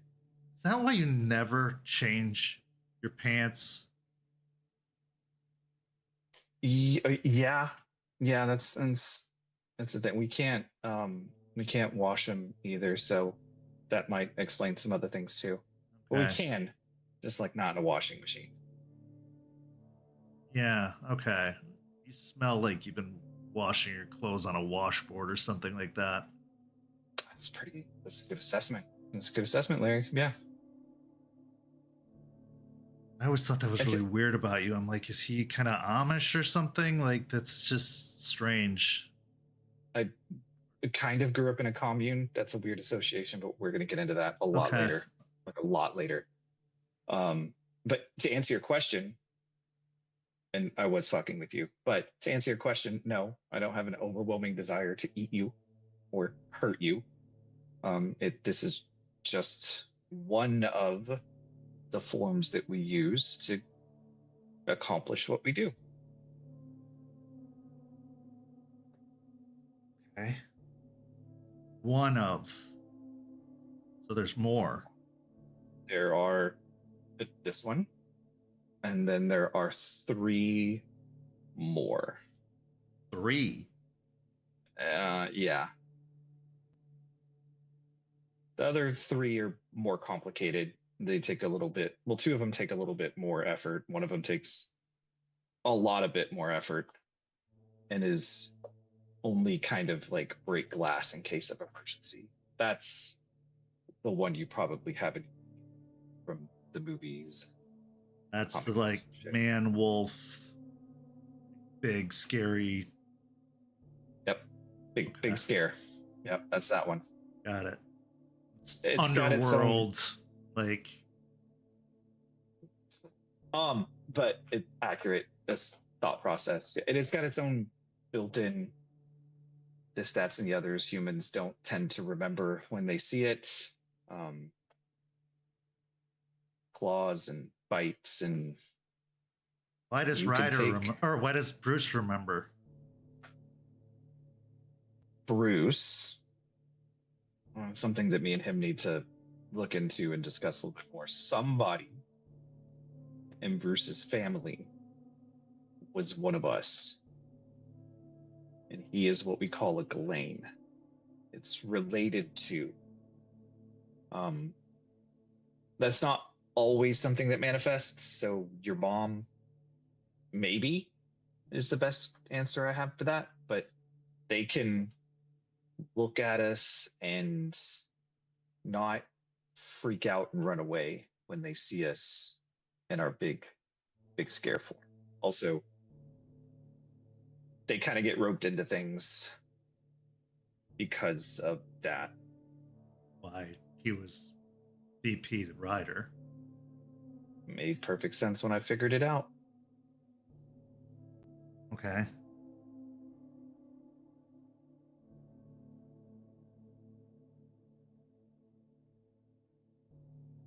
So, what's if how are we? I'm saying we. How are you, the good guys? That's what's here. That's a complicated question, but we have everything, the whole world, right?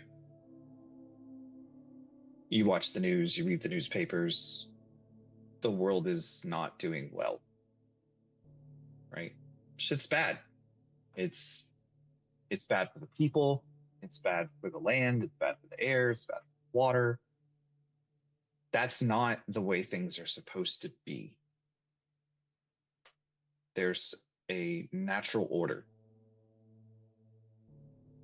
right? Things are born, they live, and they die, and what's left of them when they die gets recycled, and then new things are born.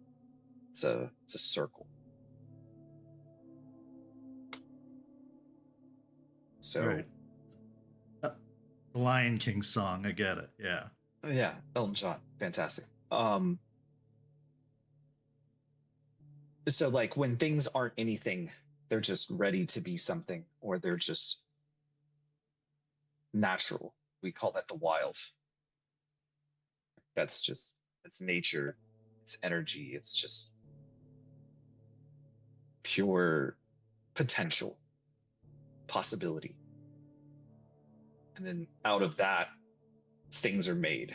Wood is turned into tools, metal is turned into tools, buildings, all kinds of stuff, right? Process of putting all that together, we call that the weaver, like a spider, right? Making things. He furrows his brow and kind of twists up his face like a spider. Yeah, like spiders make things. They exist in nature and they make things. Starting to sound really nerdy. The Weaver. It gets interesting after this. And so when something's been around too long or its time is over, it starts to corrode and break down, like when things rust or rot, or when an animal dies, or when we die and we decay back into the earth and what's left of us returns back to the wild. Well, that process is governed by what we call the worm.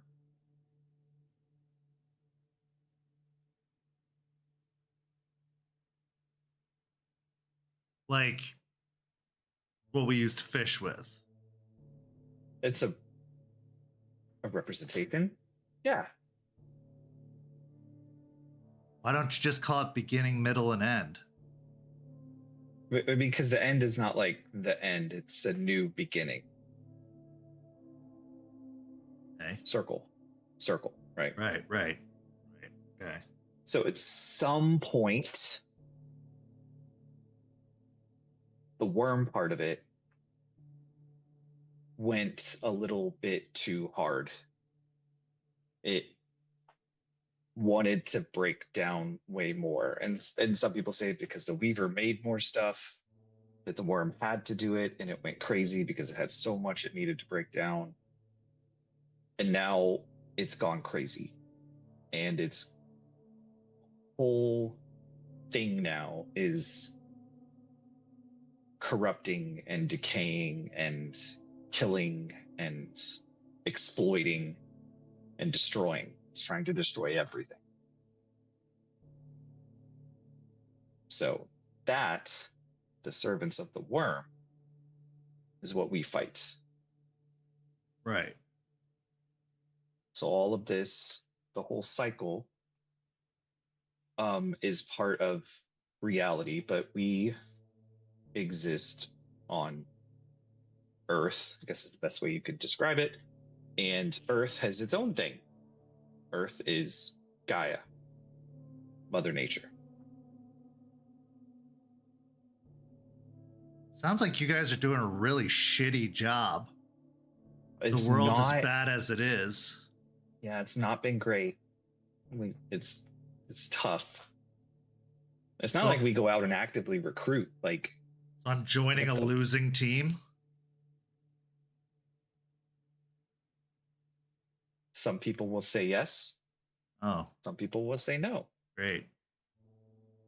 But Gaia picked us.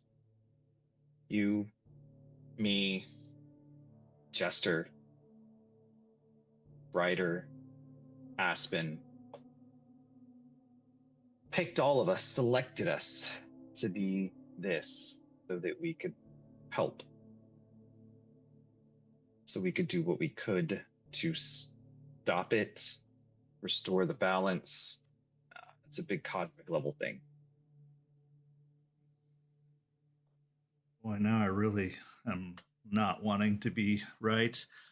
Okay.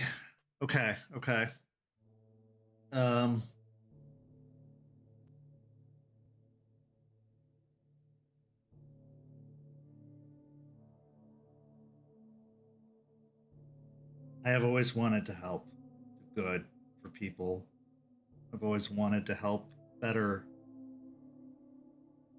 the community and help out people who are being shit on and taken advantage of and used. This is a lot. Like, you're talking about saving the world. You're talking about Gaia. Like, that's some. I mean, you know how crazy this sounds, right?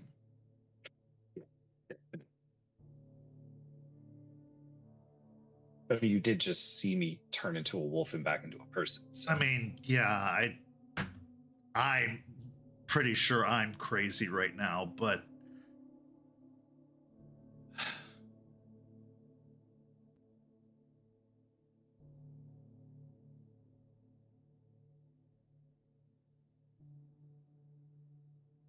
how does anybody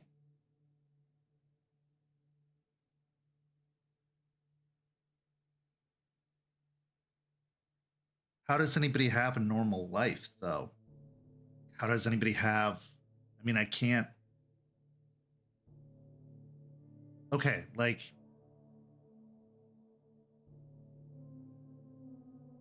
what am I going to do about my mom? What am I going to do about friends or anything like that? Like superhero movies, you know what I mean?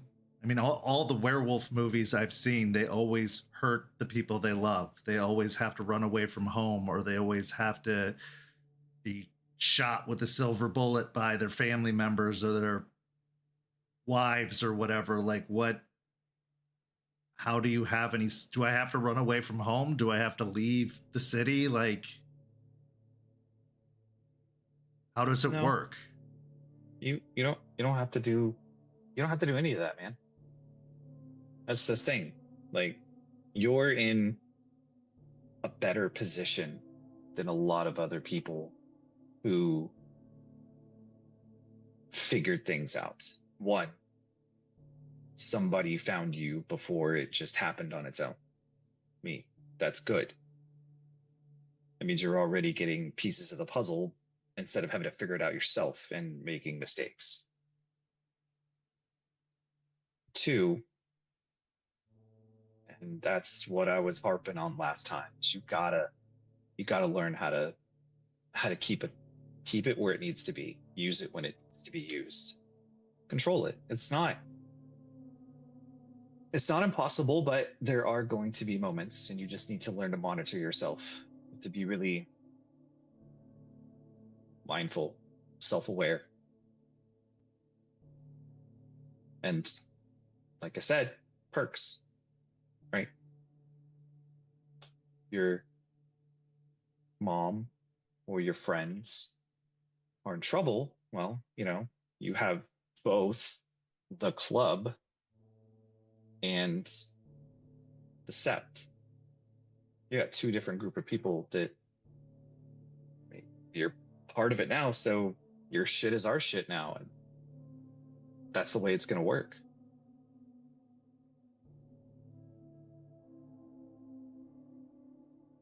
Okay.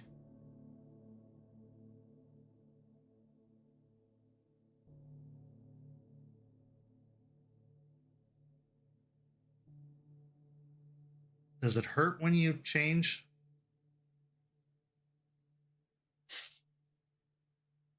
It's a.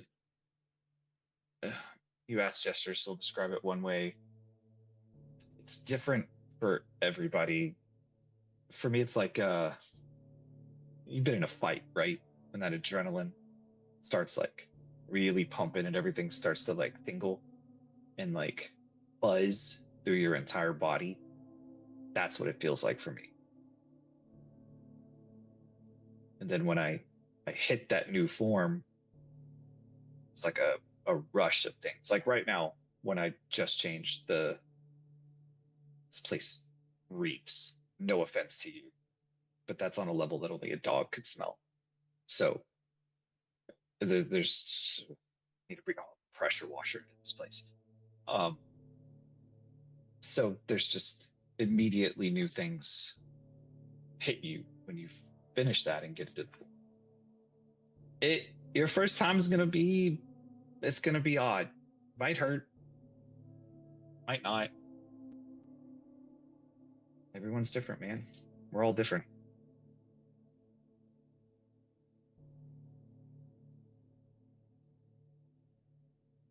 Okay.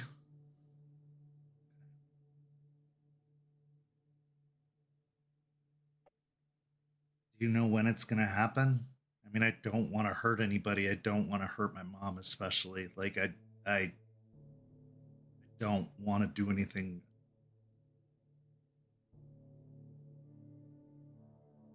I couldn't live with myself if I hurt her. Yeah. So we talked about like blessing the clothes and stuff like that. We have different things that we could do, little tricks, little superpowers, like you said. And we traffic a lot with spirits. That's going to be a whole different conversation because, yeah, they're out there. Yeah. Like ghosts? No, like spirits of things, of ideas, of places. Kind of, there's ghosts. We call them ancestors, but they're not really ghosts. Ghosts are a different thing. We're jumping. We got to stop jumping. Just stay with me. I have a thing where I can keep track of you. And I can tell when you're getting close. So as long as you're near, I kind of always have a instinctual idea of where you're at.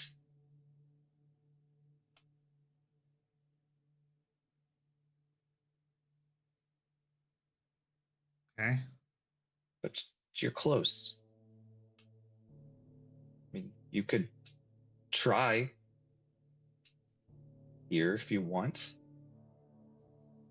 Not yet. Okay. That's cool. I mean, there's going to come a point where I'm going to have to come get you. And we're going to have to go, like, camping for a while. I understand. Okay. But once that's over, right back.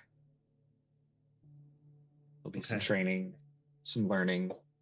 Those spirits we talked about, it's going to be like Scrooge, man. They're going to come visit you. Oh boy. Okay. They're fine. Well, yeah, they're fine. You say so. Okay. Well, I thank you for explaining it. I'm still not sure about the whole thing, but I'm trying to be more open-minded, and I don't want to be weird with all this anymore. I don't want to be awkward. I want to be here. I want to be part of this. And I can't help if I'm avoiding everything that you're saying and if I'm denying everything that you're saying. And as much as I don't like come of all this, it sounds like I can't run from it, and it sounds like I don't have any other choice. You're You mentioned you were worried about not coming home. Ended up dead. Let me show you one more thing tonight. One more. He'll reach into his back pocket, take out his pocket knife, and hold out his hand. And he'll take the knife and he'll just push it through his hand. Kind of make a face to and then pull it out. I mean, it still hurts, but... And then I will make a rage check to regenerate it. Okay.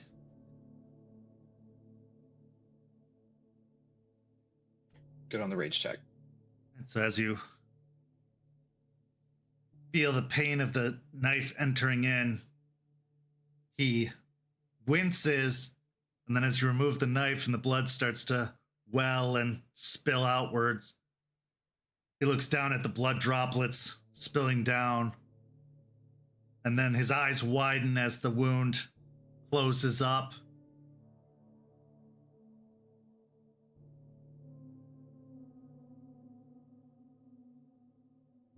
But that Yep. You're going to be a lot harder to hurt than you think you're going to be. Show him both sides of the hand. Nothing. Good as new. Wolverine.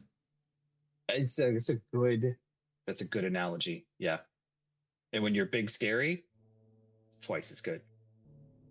Also, dude, I just cleaned the bar. Like, seriously? It was dramatic effect. All right. Okay, that's fair. I'll help. It I'll was help you worth clean it. up. It's worth it. It's worth it. Okay. Just it's gonna be. I mean, trust me. You're gonna turn into like a 9-foot killing machine that can regenerate and do all kinds of crazy shit. The idea of you ending up dead is a possibility, but it's also really, really hard for it to happen. I mean, I didn't choose the biker life assuming that it was safe. What's different? Oh, you could drive 90 down the highway without a helmet from now on. I mean, the cops will probably be pissed, but I mean, Not that in shit's not Florida. gonna matter anymore. No. You're good. I mean, once we get you changed and Yeah. trained, you'll be good. Won't have to worry about that anymore. Okay. Perks, man. Perks. Gonna try and remember that. It's still a lot, but thanks, Lucas. This helped a lot. I just not yet. I need to think, and I just want to enjoy a little bit more time of not having to be that yet. That's fair.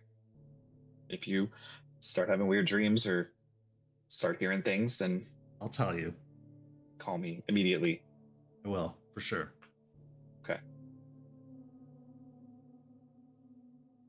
Well, I'll lock up. Just head out, and I'll let you know if anything happens. All right. I'll grab my vest off of the counter, put it back on, and give him a little knock on the bar, and see you later, brother. He grabs a spray bottle and sprays and wipes down the blood droplets off the bar. Gives you a wave as you head to the front door and out into the gravel parking lot. There's the two bikes, yours and his, out in the parking lot. Walking out across the gravel, you reach your bike. And as you're mounting the bike, getting ready to turn on the engine,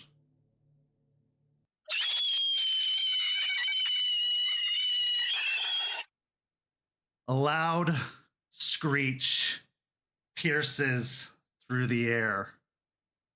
The sound of the screech hits your ears and sends your vision swirling, disorienting you, sending you reeling. Dizzily, you start to stumble off of your bike. And as you try to gain your footing, suddenly a gout of spit hits you in the face. And as it does, you find yourself completely blinded. The dizzying causes you to drop to a knee before you feel these large clubbing hands batter you beside the head, causing your vision to go dark as you drop to the ground and everything goes black. And this is where we go to break. We'll be back in just a few minutes with the second half of tonight's story.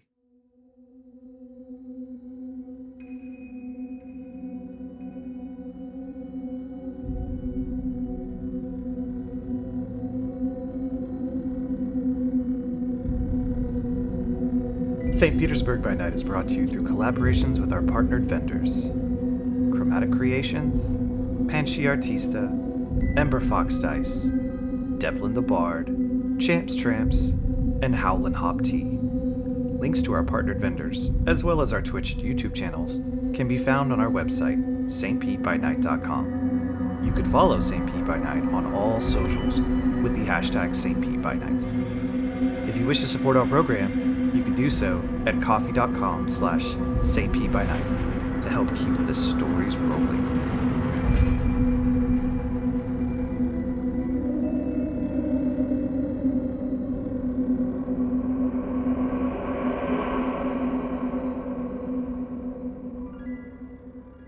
Welcome back. As we return, we find ourselves at the Split Helm, a bar opened by Jace, Dreams-In-Decay. It is a refurbished warehouse down in the shipping district of Tampa. Now, Jester has been taking care of the bar for the most part during Jace's recovery period, but Jace has finally returned to retake control and ownership of the bar, and Jace is happy to be back in charge and in control. But as a thank you, he's brought Jester over for drinks, for food, and for a conversation. And so this is where we pick up our scene. The scene is yours. Well, you didn't burn it down. No, usually I'm not one to play with fire, so, you know. I know what you've been doing recently with Charles, so that's a lie. That's necessary. Oh, so different form of fire. Got it. Okay. Not here, though. I appreciate that. Let's keep those things away from here as Probably long the as best. possible. Yeah. You know, alcohol and fire, Not good. not great. Although, if we need it, Molotovs, be totally willing to get some of those set up for you guys. I won't use them, but I can at least put a rag in a couple of the bottles. Okay, like if we ever need, you know, yeah, if we're ever in need of makeshift weapons or bombs. Yeah. we got some stuff here. Do you want a drink though? Yeah, sure. Yeah. What do you want?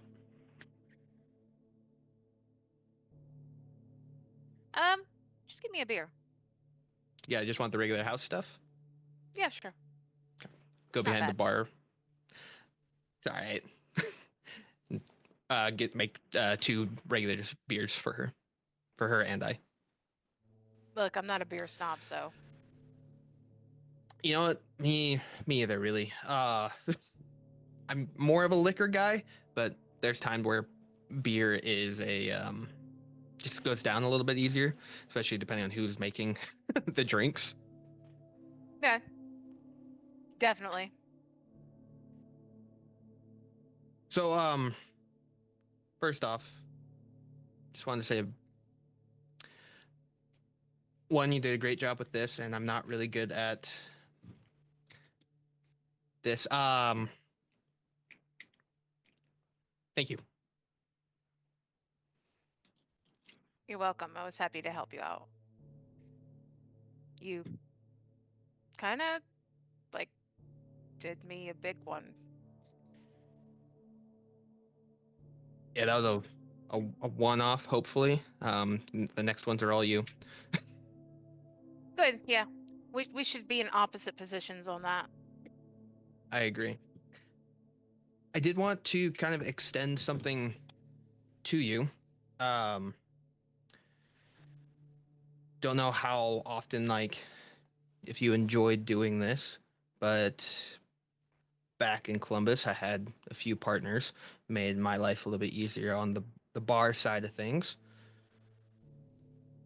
There would be a pay increase, of course, but if you wanted to be a partner on the split helm, it'd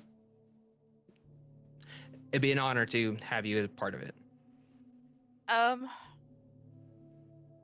Couple things. I know nothing about running a business, so like I might actually be a hindrance to you on that part. You didn't do terrible. The books looked pretty good as far as I could tell. Making money, that's always good. You're a people person. Were there any fights or anything that broke out? Well, more than normal. Not more than like normal in a bar, and I was able to calm things down pretty easily. I mean, You see, you're a natural. second thing, did we talked about this, I think, at one of the meetings. Like, I'm secretary of the motorcycle club, right? Yeah. All right. So, like, I'm gonna have to.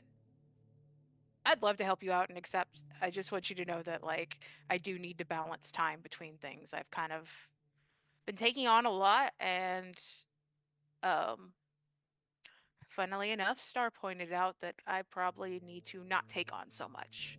So, You had the patron come down and tell, wow. yeah, I mean, she also kind of like gave me a couple things to do. I consider them opportunities. Optimism. Good. Yeah, I've been feeling optimistic lately. Good. Yeah. Well, you don't have to answer now. It's just another extension of the thank you. You just have done such a great job, and it's another it's an income. But I get that you have been taking on a lot. You have a knack for that. Yeah, I guess it's a personality trait.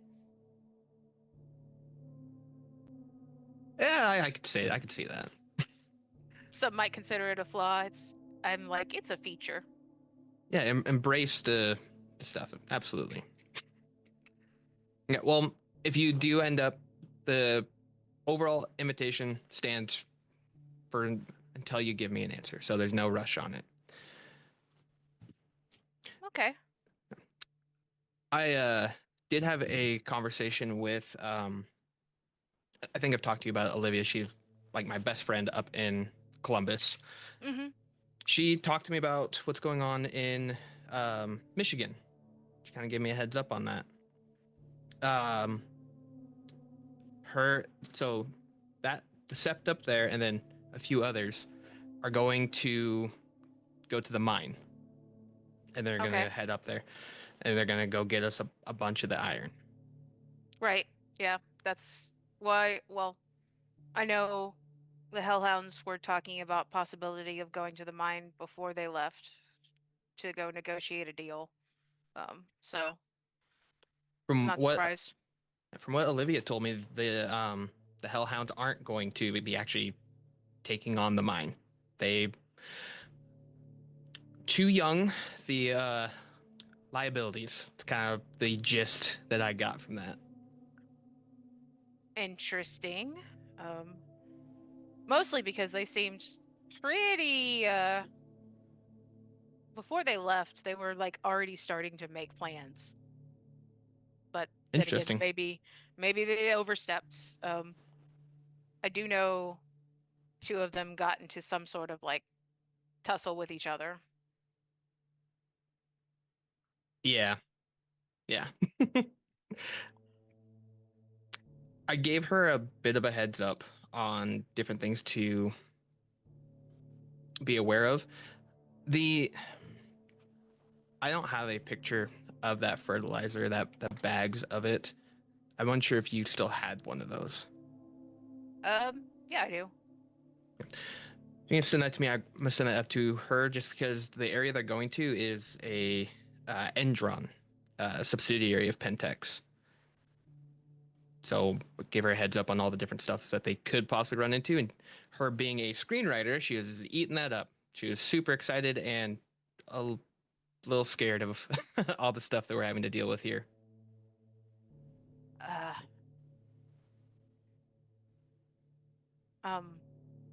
As far as I know, Indron's not connected to this,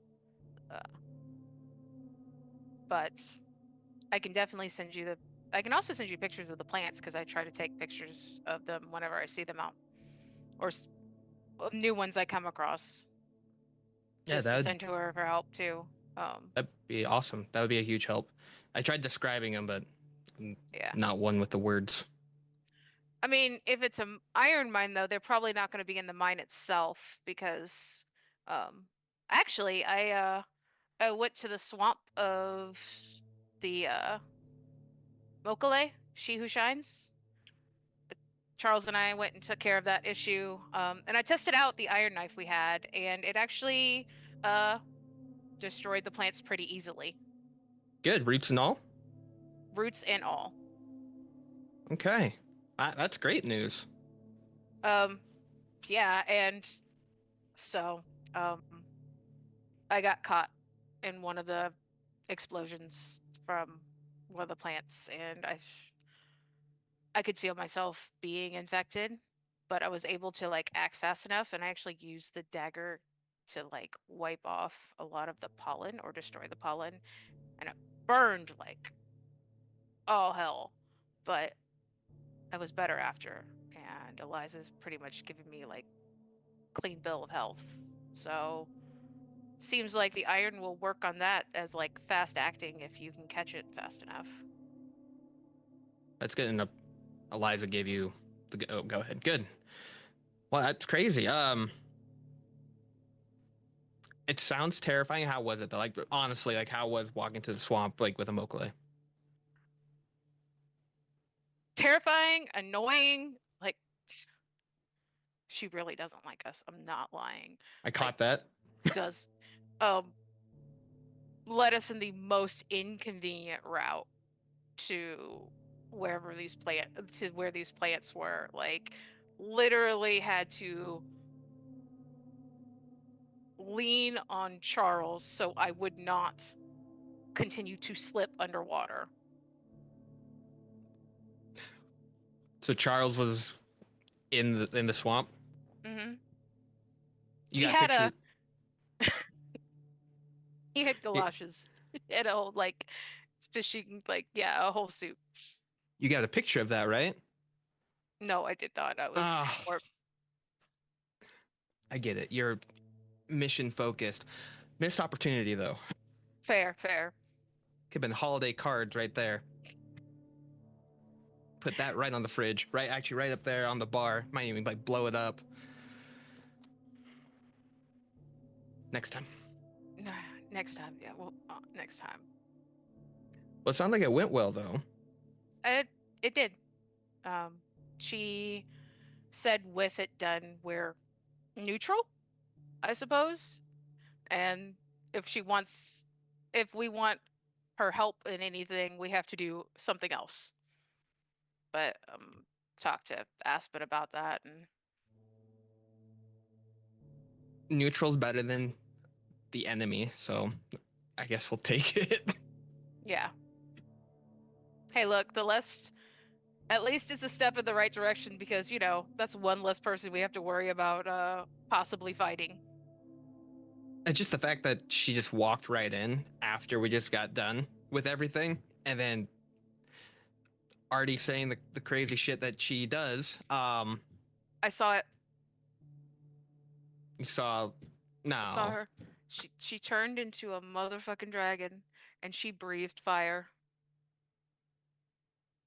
That's not fair. So we become these big hairy wolves, hair catches on fire, and she Cool. All right.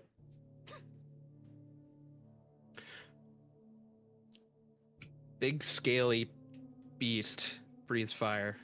We get fun claws. And teeth. My apologies. We also have teeth.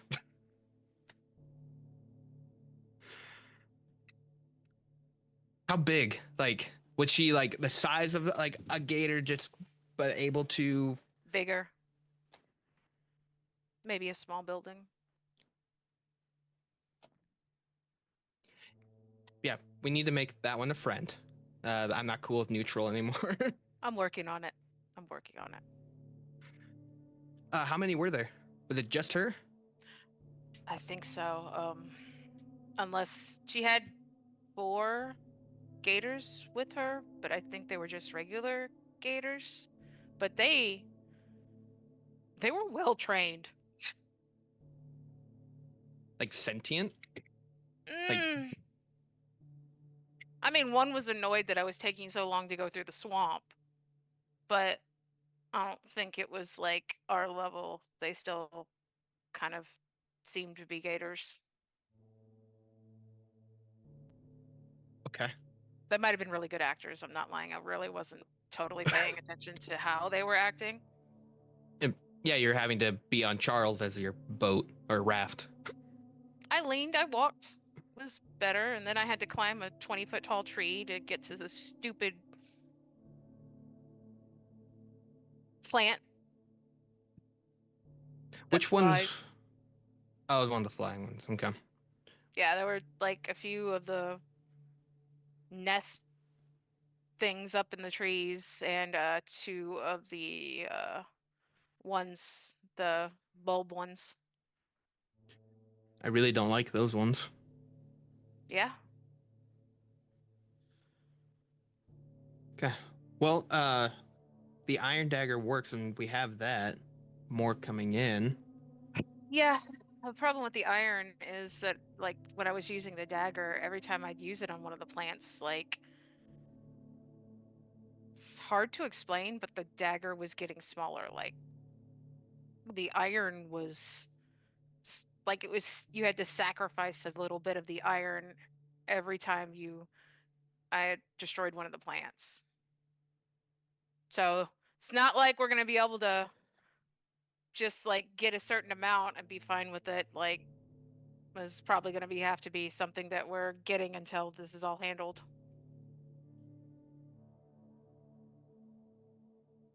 Well, damn. Okay.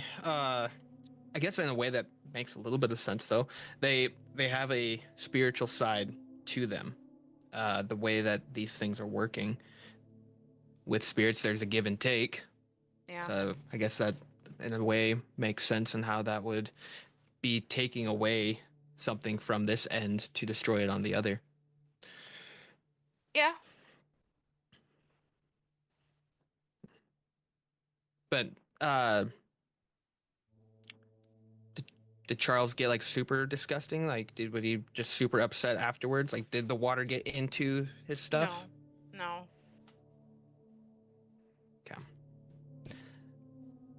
You were. I don't think I want to go next time, but in the event that I do, I'm gonna be recording the whole thing, and then Yeah. Okay. You know, if he does get really mad at that, he's probably gonna get pissed you're recording it. it's fine. We have good, not good. We have an okay rapport. Were you there when we went out in the swamp like months ago? I don't remember. I don't think so. Yeah, like he did not have that. And he was super pissed. I can see it.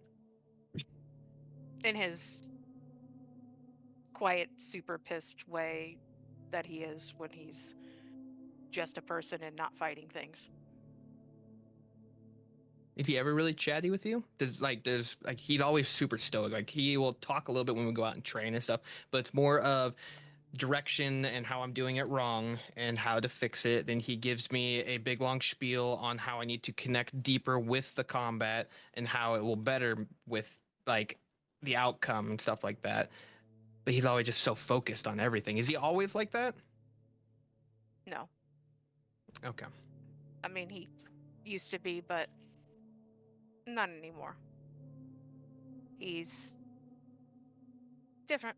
At home.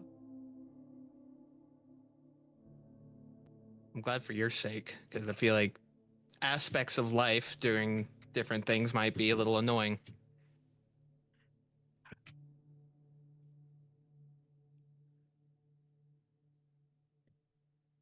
Charles has many layers. What he's showing you is not what he is.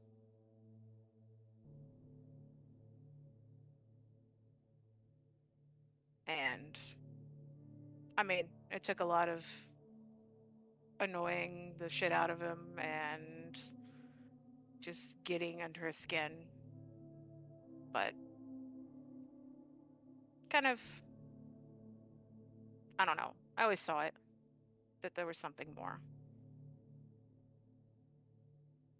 And then at my lowest points, or one of my lowest points, he was there for me and he didn't stop until I was better.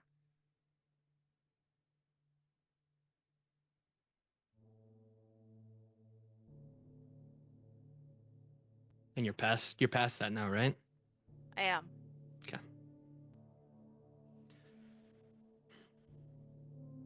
I'll I'm tell glad you that about it someday.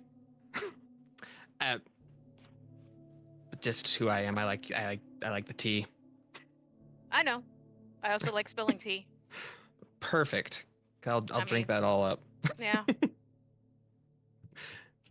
I'm glad that you have someone though that you're able to share that kind of stuff with, and that he was there for you. Yeah. Do you have someone? Olivia, I guess? You said she was your best friend, right? She is my best friend. She's the distance, and we're both really busy, and I was infected, and so when I told her that I underwent that rite, and I forgot to tell her prior, she was a little upset. She was happy that it all went well, but she was not happy that I told her after the fact. But no, she's someone that I share as much as I can with. I didn't tell her when I was telling her about the things that we're dealing with here. I kept the secrets that we have here, as far as Ravi, yeah, all the weird shit. I did ask for her to reach out to Spirit Keeper. She's a Theurge up in Columbus, just to see if she knows anything about Turtle. And that's all I told her. Just ask her if she knows anything about Turtle. I'm curious if it's reaching further out, and if it can go all the way up there, maybe it can give some insight on different things if Turtle was more than just a coastal thing. Like if it had a different reach somewhere else. But I didn't want to give too much, just because it is kind of a Karen thing, and it's an us thing here. I get it. Thanks. Hopefully, hopefully she does know more. I mean, I think it would go a long way if we were able to bring Turtle back. And I don't just mean for us, the pack, but like for Gaia. I really feel like that is part of my purpose of being here. Outside of trying to get the spirits out of the funk that they're currently in, and trying to get everything back to where it at least was.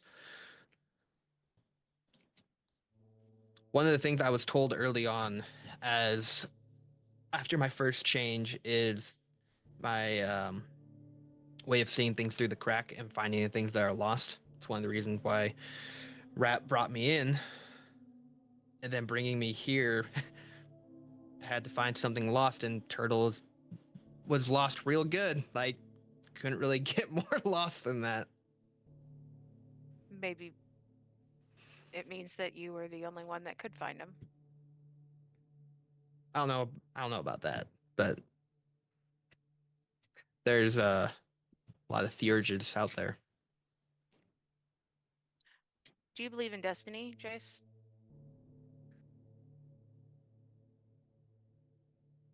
I believe in aspects of it.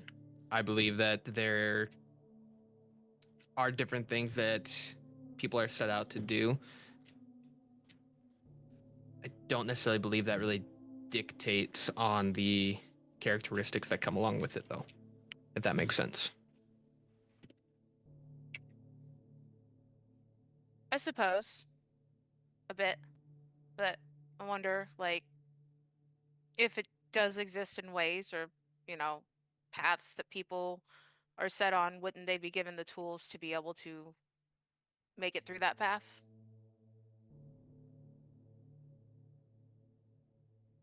I'd like to think so. But there are some people who sit and grime through the mud, and I'd hate to think that that's their destiny. Fair. It's one of the reasons why I make the bars that I do. Help Yeah. out the people who are struggling. Give them a shelter for at least a little bit, some food, something to drink. Just a little bit of light.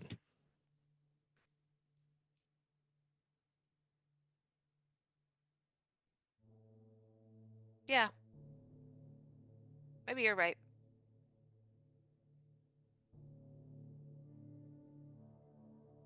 As far as destiny, do you believe in it?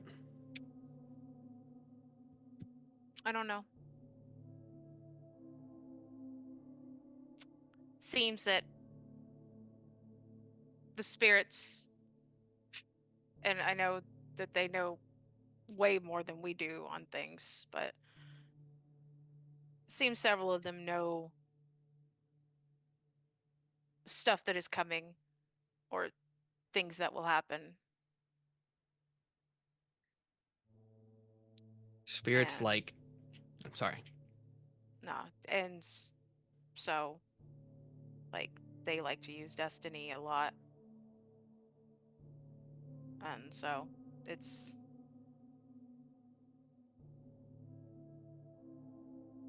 just a lot to figure out. It is. Spirits like to...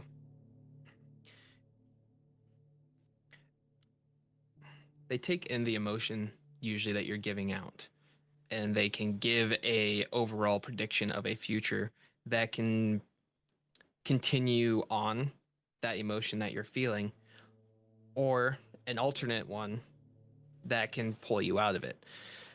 And it's hard to really determine on which path you need to take, but that's why the spirits do that. It's a way of them challenging you, for you to take what they said and do your own interpretation of it. So it's just another test. Yeah, kind of. And there's times where they're very serious and they are adamant on this is how it's going to be. But I've seen where people have changed it. But then the spirit comes out and says, this turned out just the way I thought. And they play it as if that's how they wanted it to go.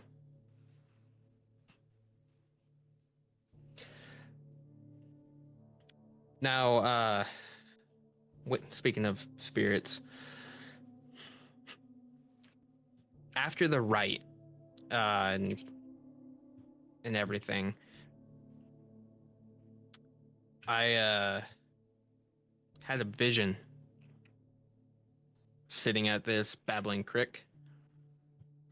Mm-hmm.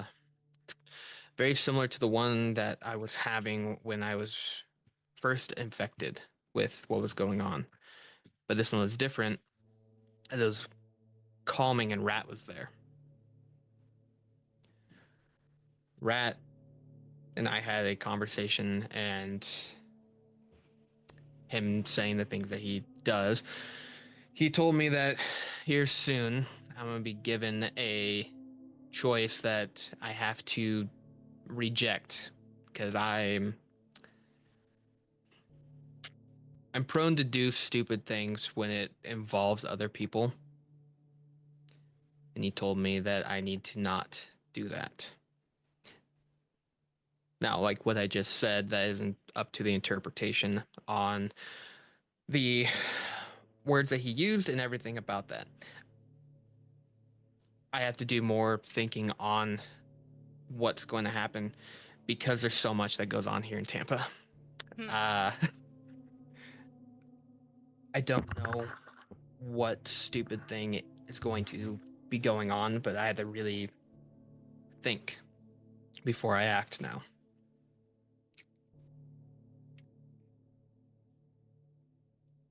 Same. I mean, Star didn't just come down for like, maybe she came down for a conversation, but like I said, she gave me a series of opportunities, and I kind of really have to think about how I'm going to approach doing them. Because, I'm also, in my past, I've kind of rushed into things without really thinking about them. Some people say being impulsive is a great thing to be. As my Garou life has gone on, I think it's bitten me more than it's actually benefited me. Yeah. Same. Do you need, if you need help with any of those opportunities that you're calling them? I will definitely give you a call. And same, like if you need help on the decision you have to make, I'm here for you. Jester, at this point, your phone starts to vibrate. Glance down at it. As you look at the phone, it says Howler's MC. I think I have to go. Okay. Club business. Fun. I'm official now, so I gotta actually do things. Mm-hmm. Yeah, you got your vest, right? Yeah, I do. Okay. I'll close up here. Okay. When you pick up the phone, Jester, it's Larry. Hey, what's up? I was just closing up and I just talked to Lucas, and when I went out to get home, I think something's happened. I'm gonna stop. What's happened?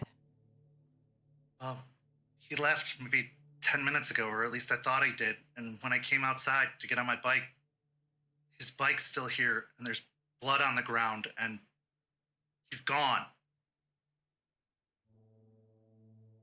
Okay. I'll be there shortly. Okay.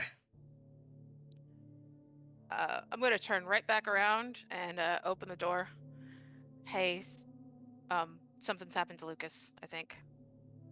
Oh. Okay. How fast can you close up? Give me 30 seconds. You'll just kind of swipe everything off of the counter, grab his keys. All right, let's go. Okay. As you go rushing out, we transition to our last scene.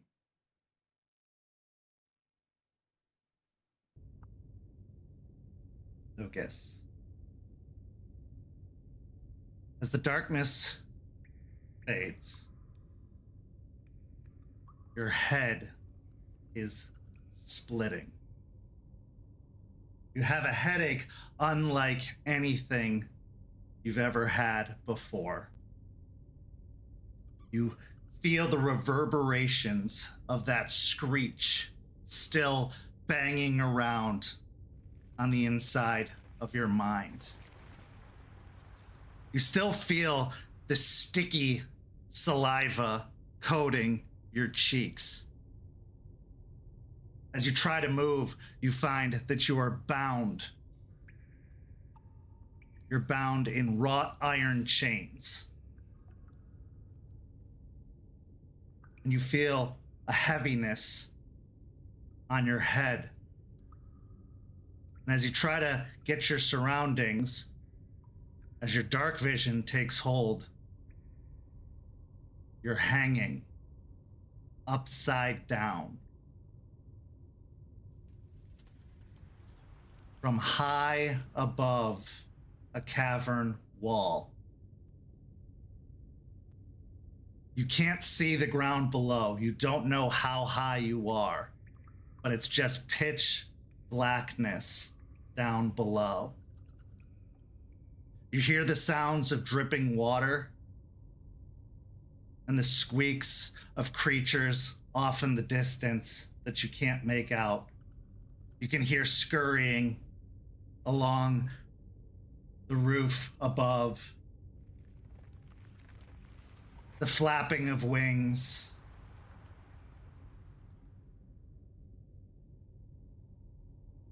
Something doesn't feel right.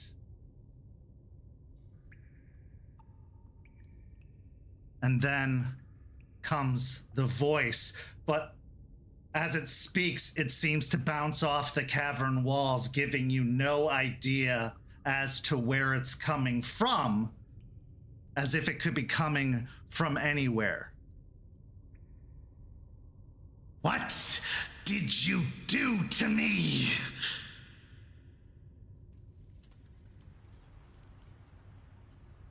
Lucas will kind of turn his head, looking around, not necessarily able to localize that. What are you talking about? You're the ones responsible for this. They told us you are the one responsible for this. Who told you that? The voices say you're the ones responsible. You!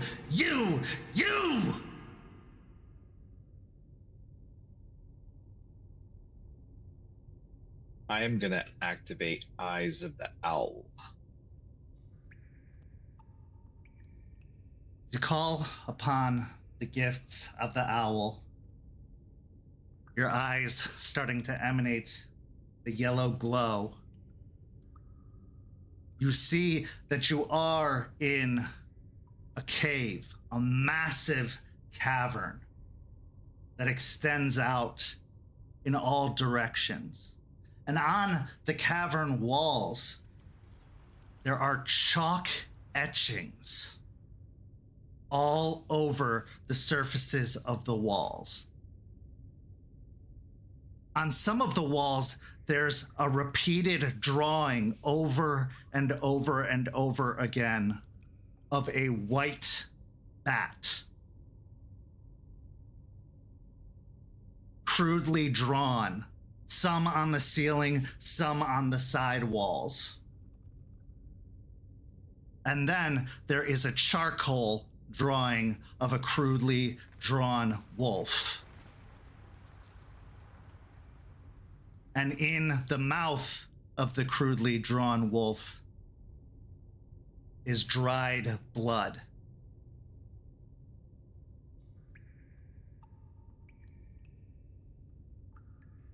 And in chalk around, why? Why? Why me?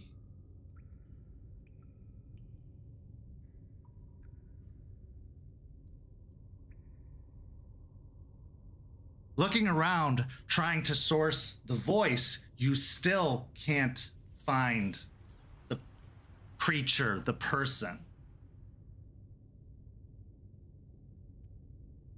Look all you like. You can't find me.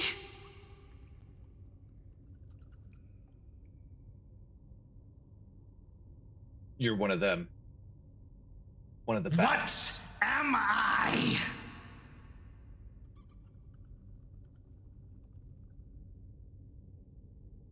So you're not all dead.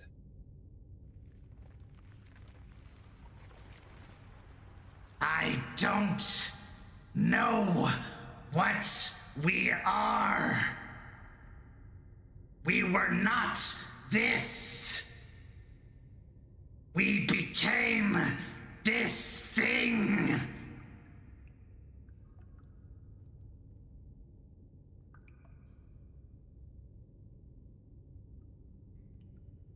How long have you been alone?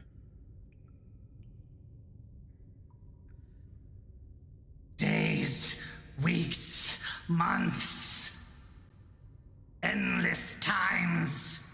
Tick tock, time.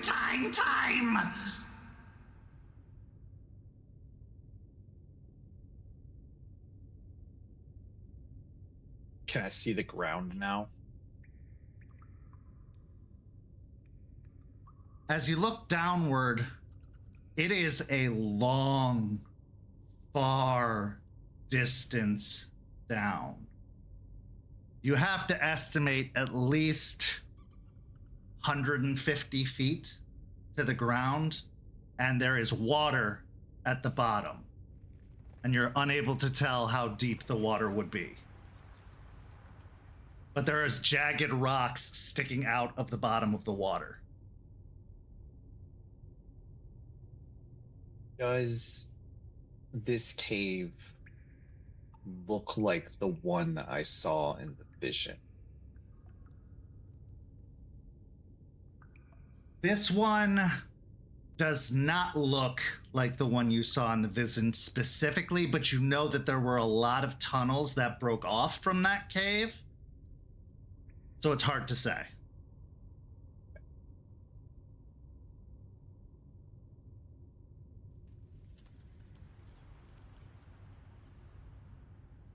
What do you want from me? It tells us to bites you. It tells us just a bites to makes the pains go away.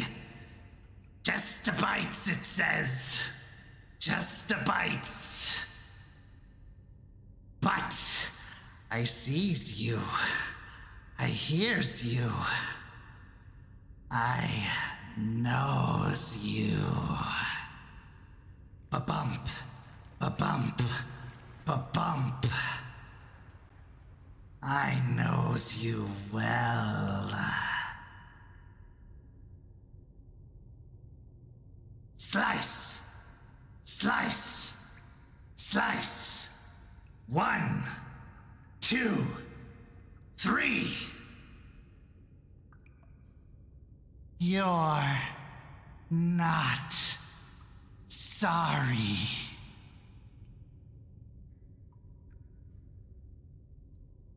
Still not sorry.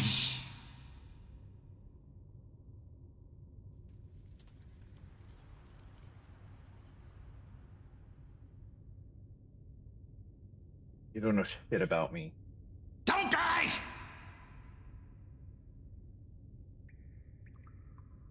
Yous did this to us. Yous made us like this. What did you do?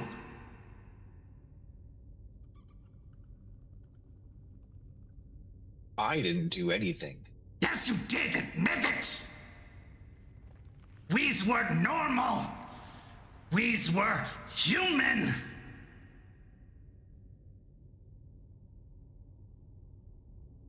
And then it changed. We heard the scream. We heard it. We heard the cry.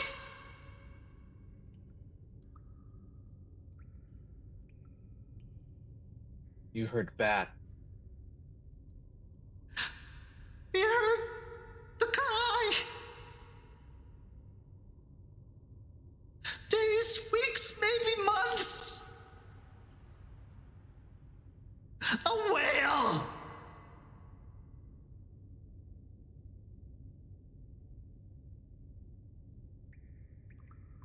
You did it. You made us like this.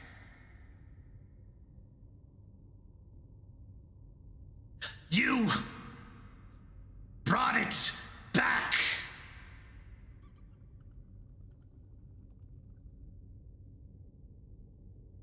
My people hunted you. But That's I didn't what bring they anything say. back. They say you killed us. Then why make us like this? Why? You want to kill more? You haven't had enough?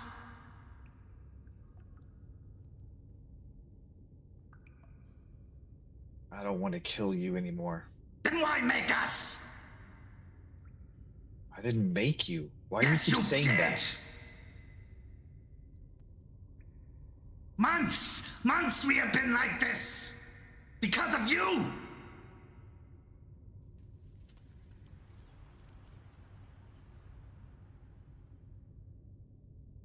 Months we have been alone, away from all we love.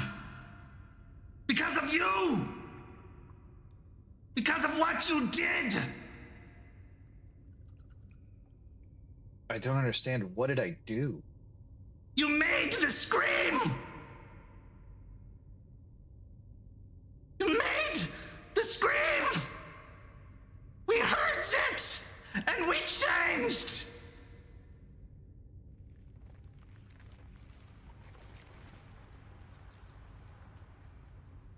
And then, the voice. The voice. It tells us to bite you. Because you killed us. Because you ate us.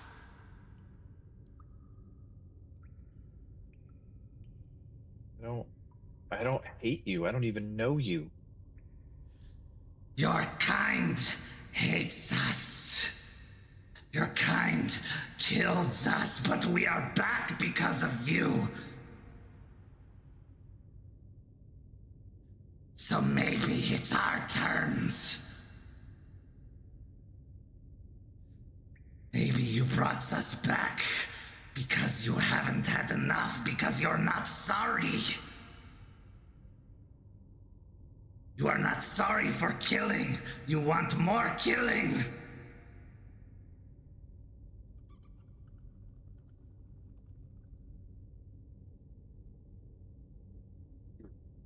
You're right.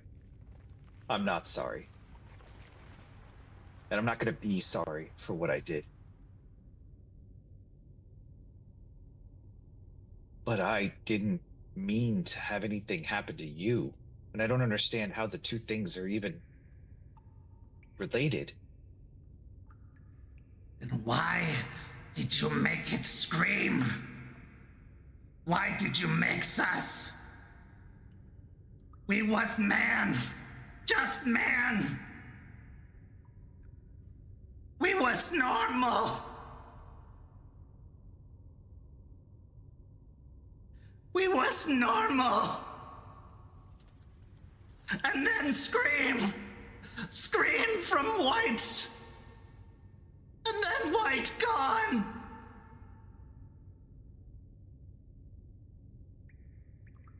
Then you were alone. So alone.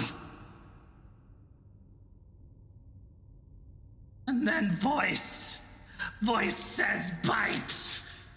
Bite, bite, bite, bite, bite, bite, bite, bite, bite. But I am not a monster. No, you're not. You're like me. Two things.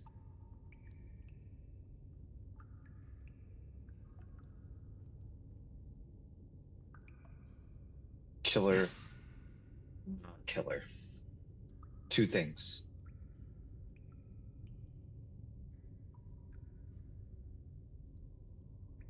Why the scream? What did you do? I don't know. I don't know. I thought I stopped something, but I don't know what the hell I was doing. We heard it, and then we changed. So loud. We still hears it. when we sleeps.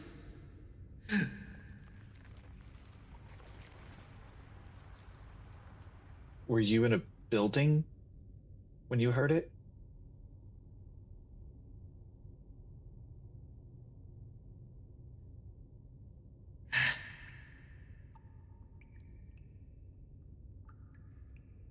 Yes. With family.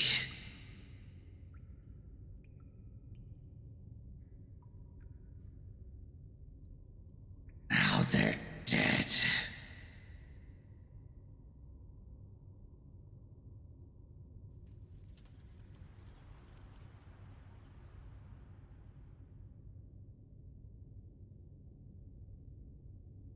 I might be able to help you.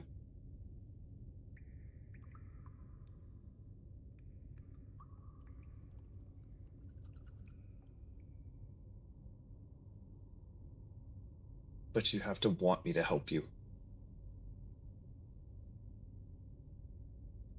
Voice says bites, you say help. Who is right, who is wrong? What happens after you bite?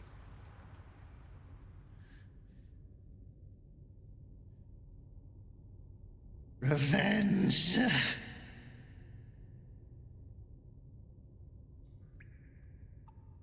Revenge for family, revenge for others your kind kill.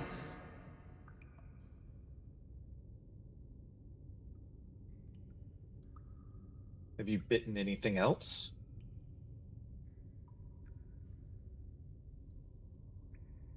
Yes.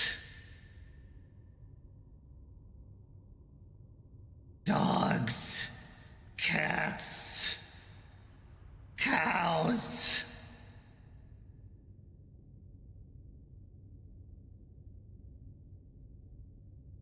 But not people. Not since family. Horrible. It was horrible.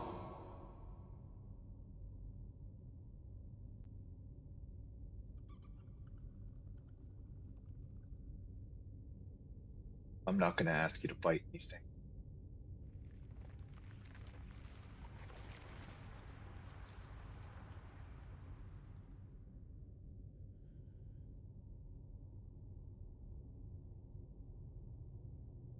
I'm not going to ask you to hurt anything, kill anything. That's the difference between me and the voice.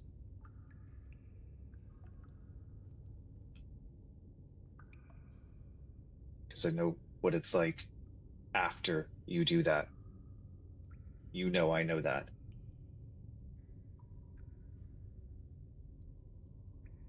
Says I won't care like you. Maybe. That doesn't make you better. I don't want to care, don't want to hurt anymore.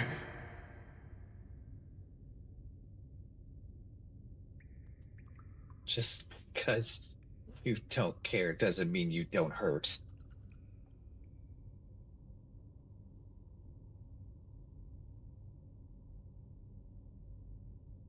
I believe in what I did, and I justify it, and I live in terror that somebody will find that out about me.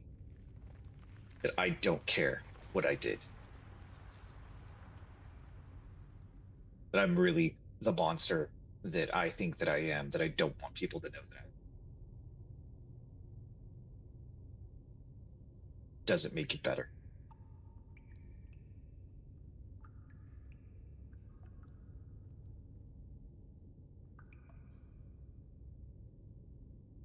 You says you can help us?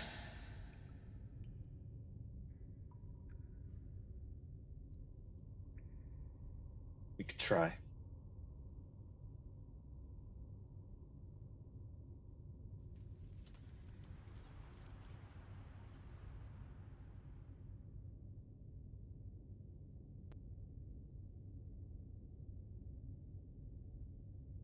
Roll me.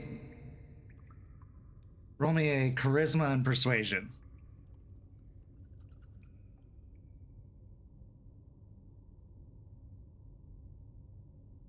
Rage 1. I would say rage 2 in this scenario. You are dangling upside down in a very uncomfortable situation.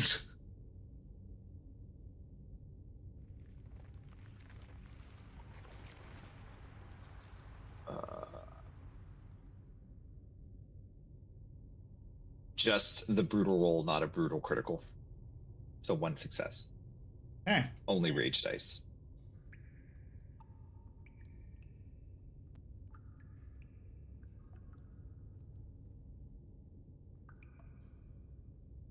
You can't help us. Try is not good enough.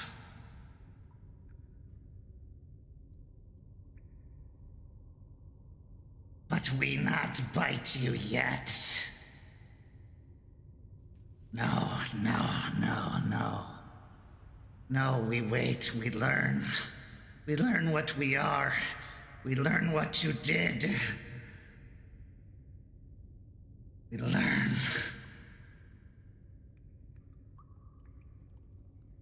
Hang in there.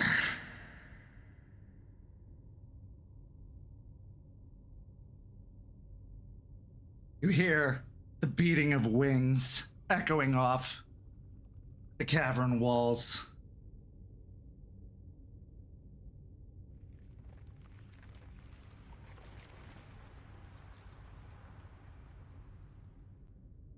As you hear the sound of the wings get further and further away, what's going through your mind?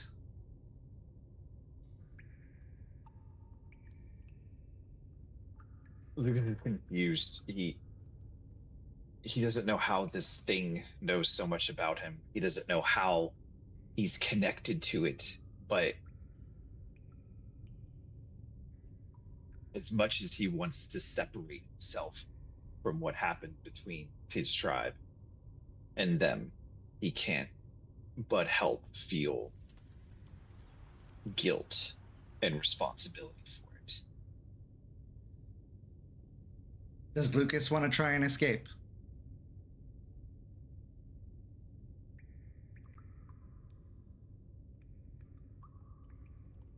No. Okay. Then this is where our story comes to a close. But not without one last scene. As our season comes, or our summer comes to a close, we have more than one last scene. It's August 1st.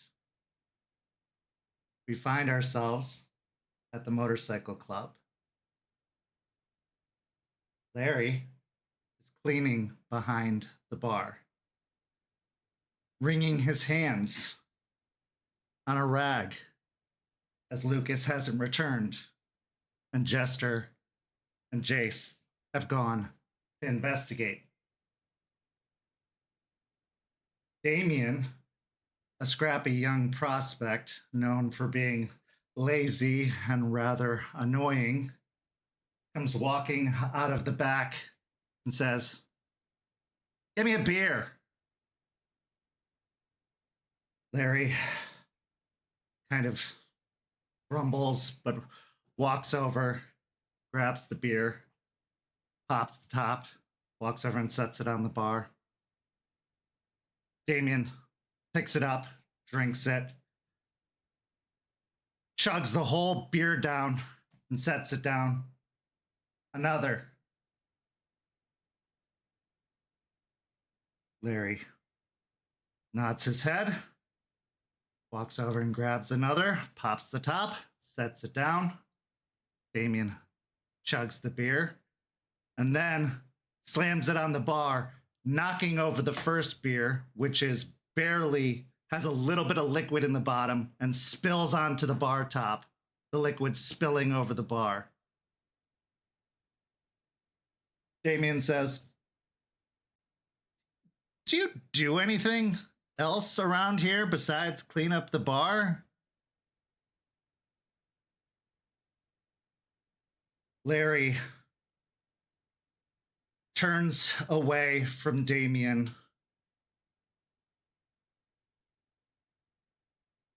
and says, "Yes." And as he grits his teeth, a growl emanates from his throat as he starts to change. We cut away to a dark room.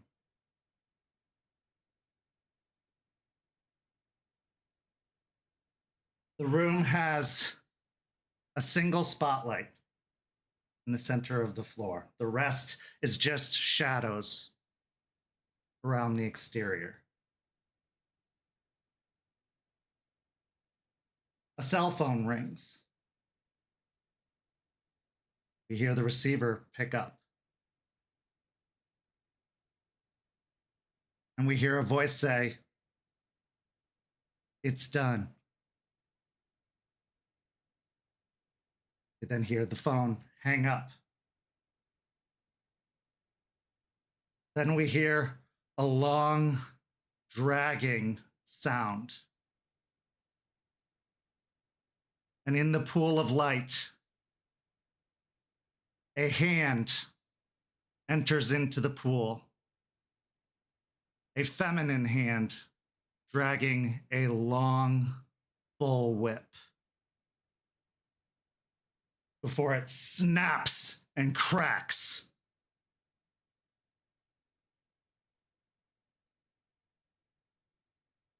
And that's where our story comes to a close. Thank you so much to these amazing players. Thank you to everybody watching at home.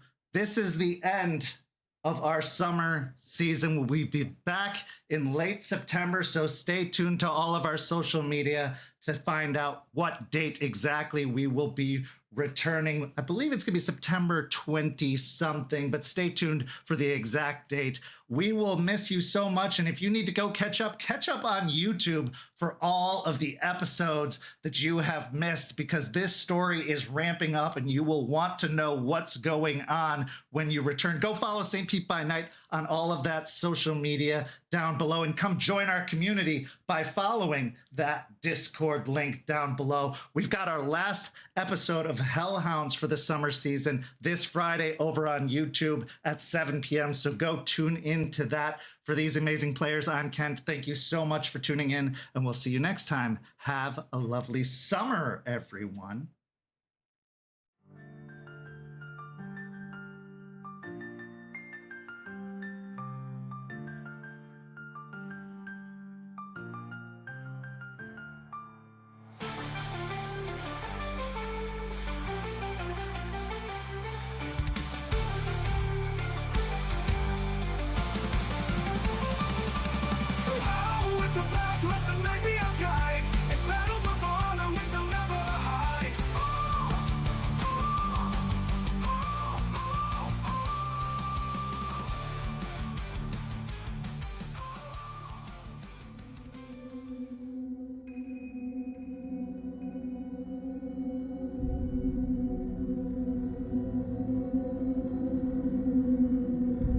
This has been a St. Petersburg by Night production. Reach Across Tampa is produced in agreement with World of Darkness and Dark Pack. The storyteller for Rage Across Tampa is Kent.